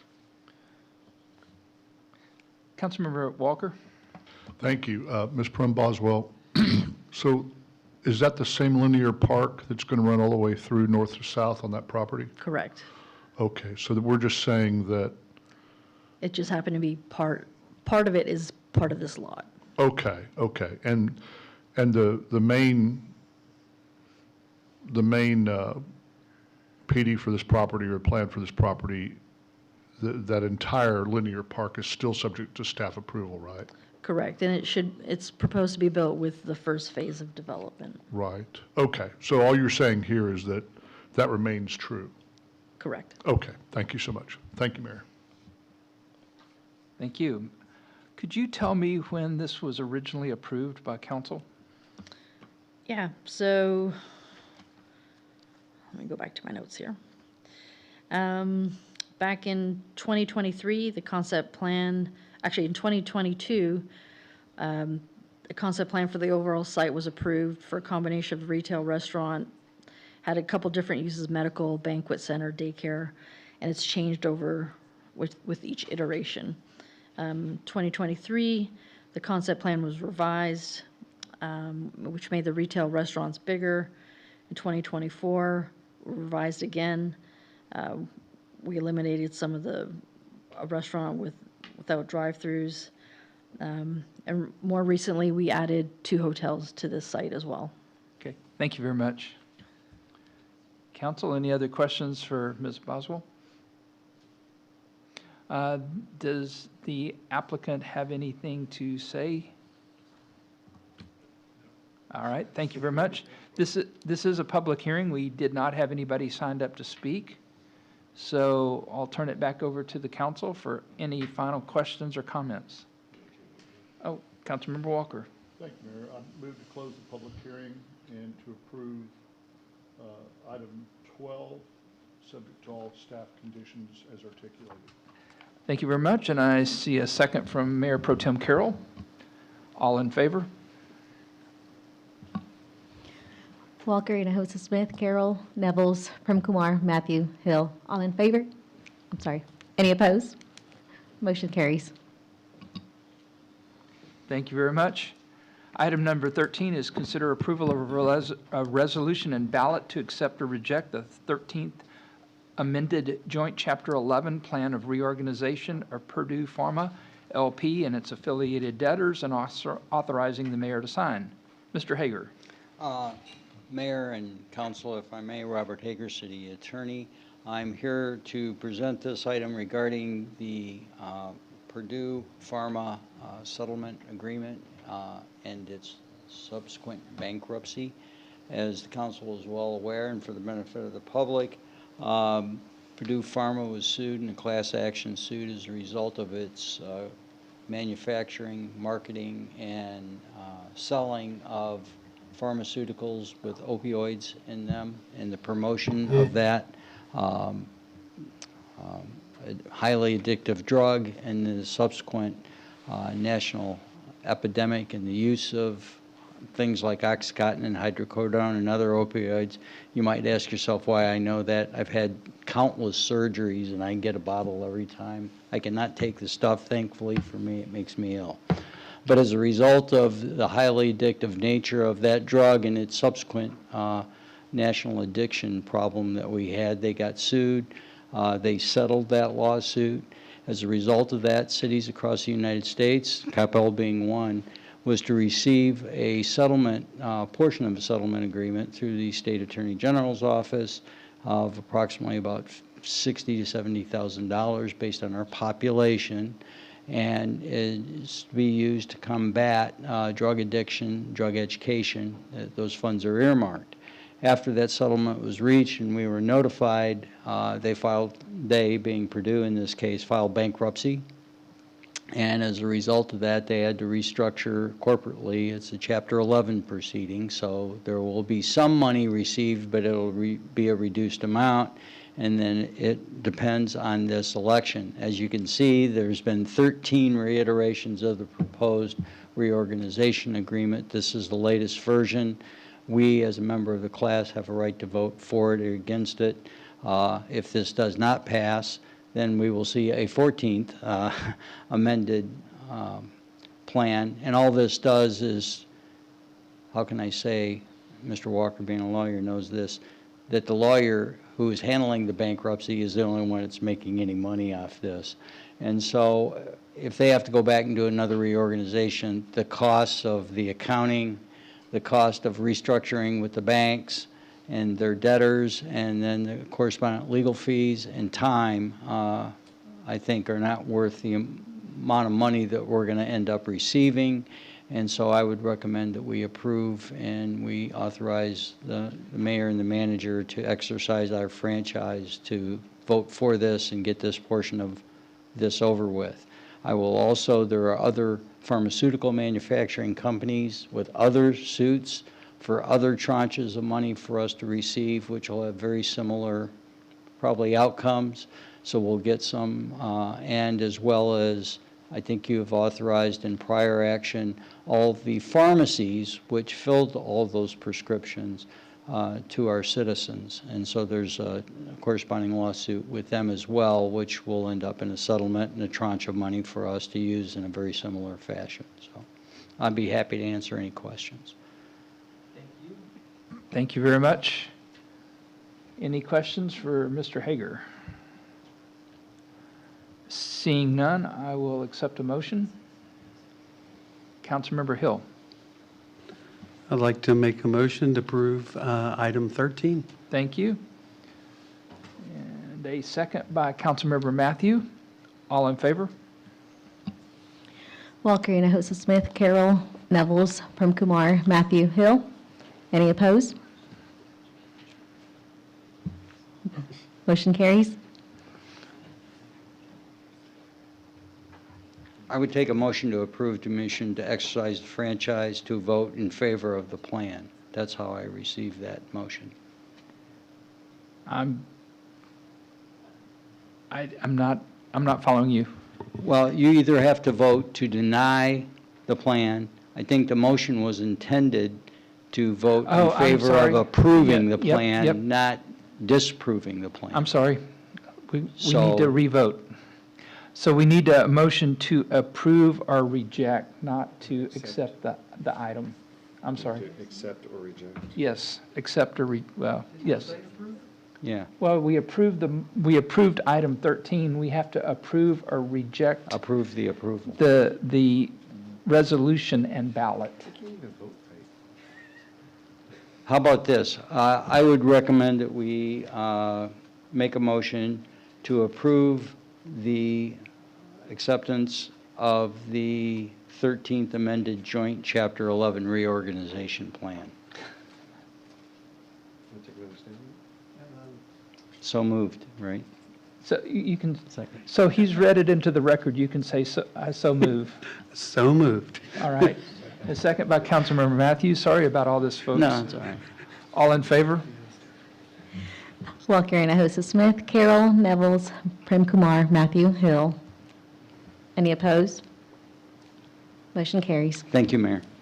Thank you. All right, item number 14 is the city manager reports, project updates, future agendas, and direction from work session. Mr. Collins. Thank you, Mayor and Council. Veterans Plaza, the contractor is working on the electrical and irrigation. We'll begin construction on the footings within the next week. Coppell Emergency Water Interconnects, contractors beginning work on the MacArthur tie-in with Louisville.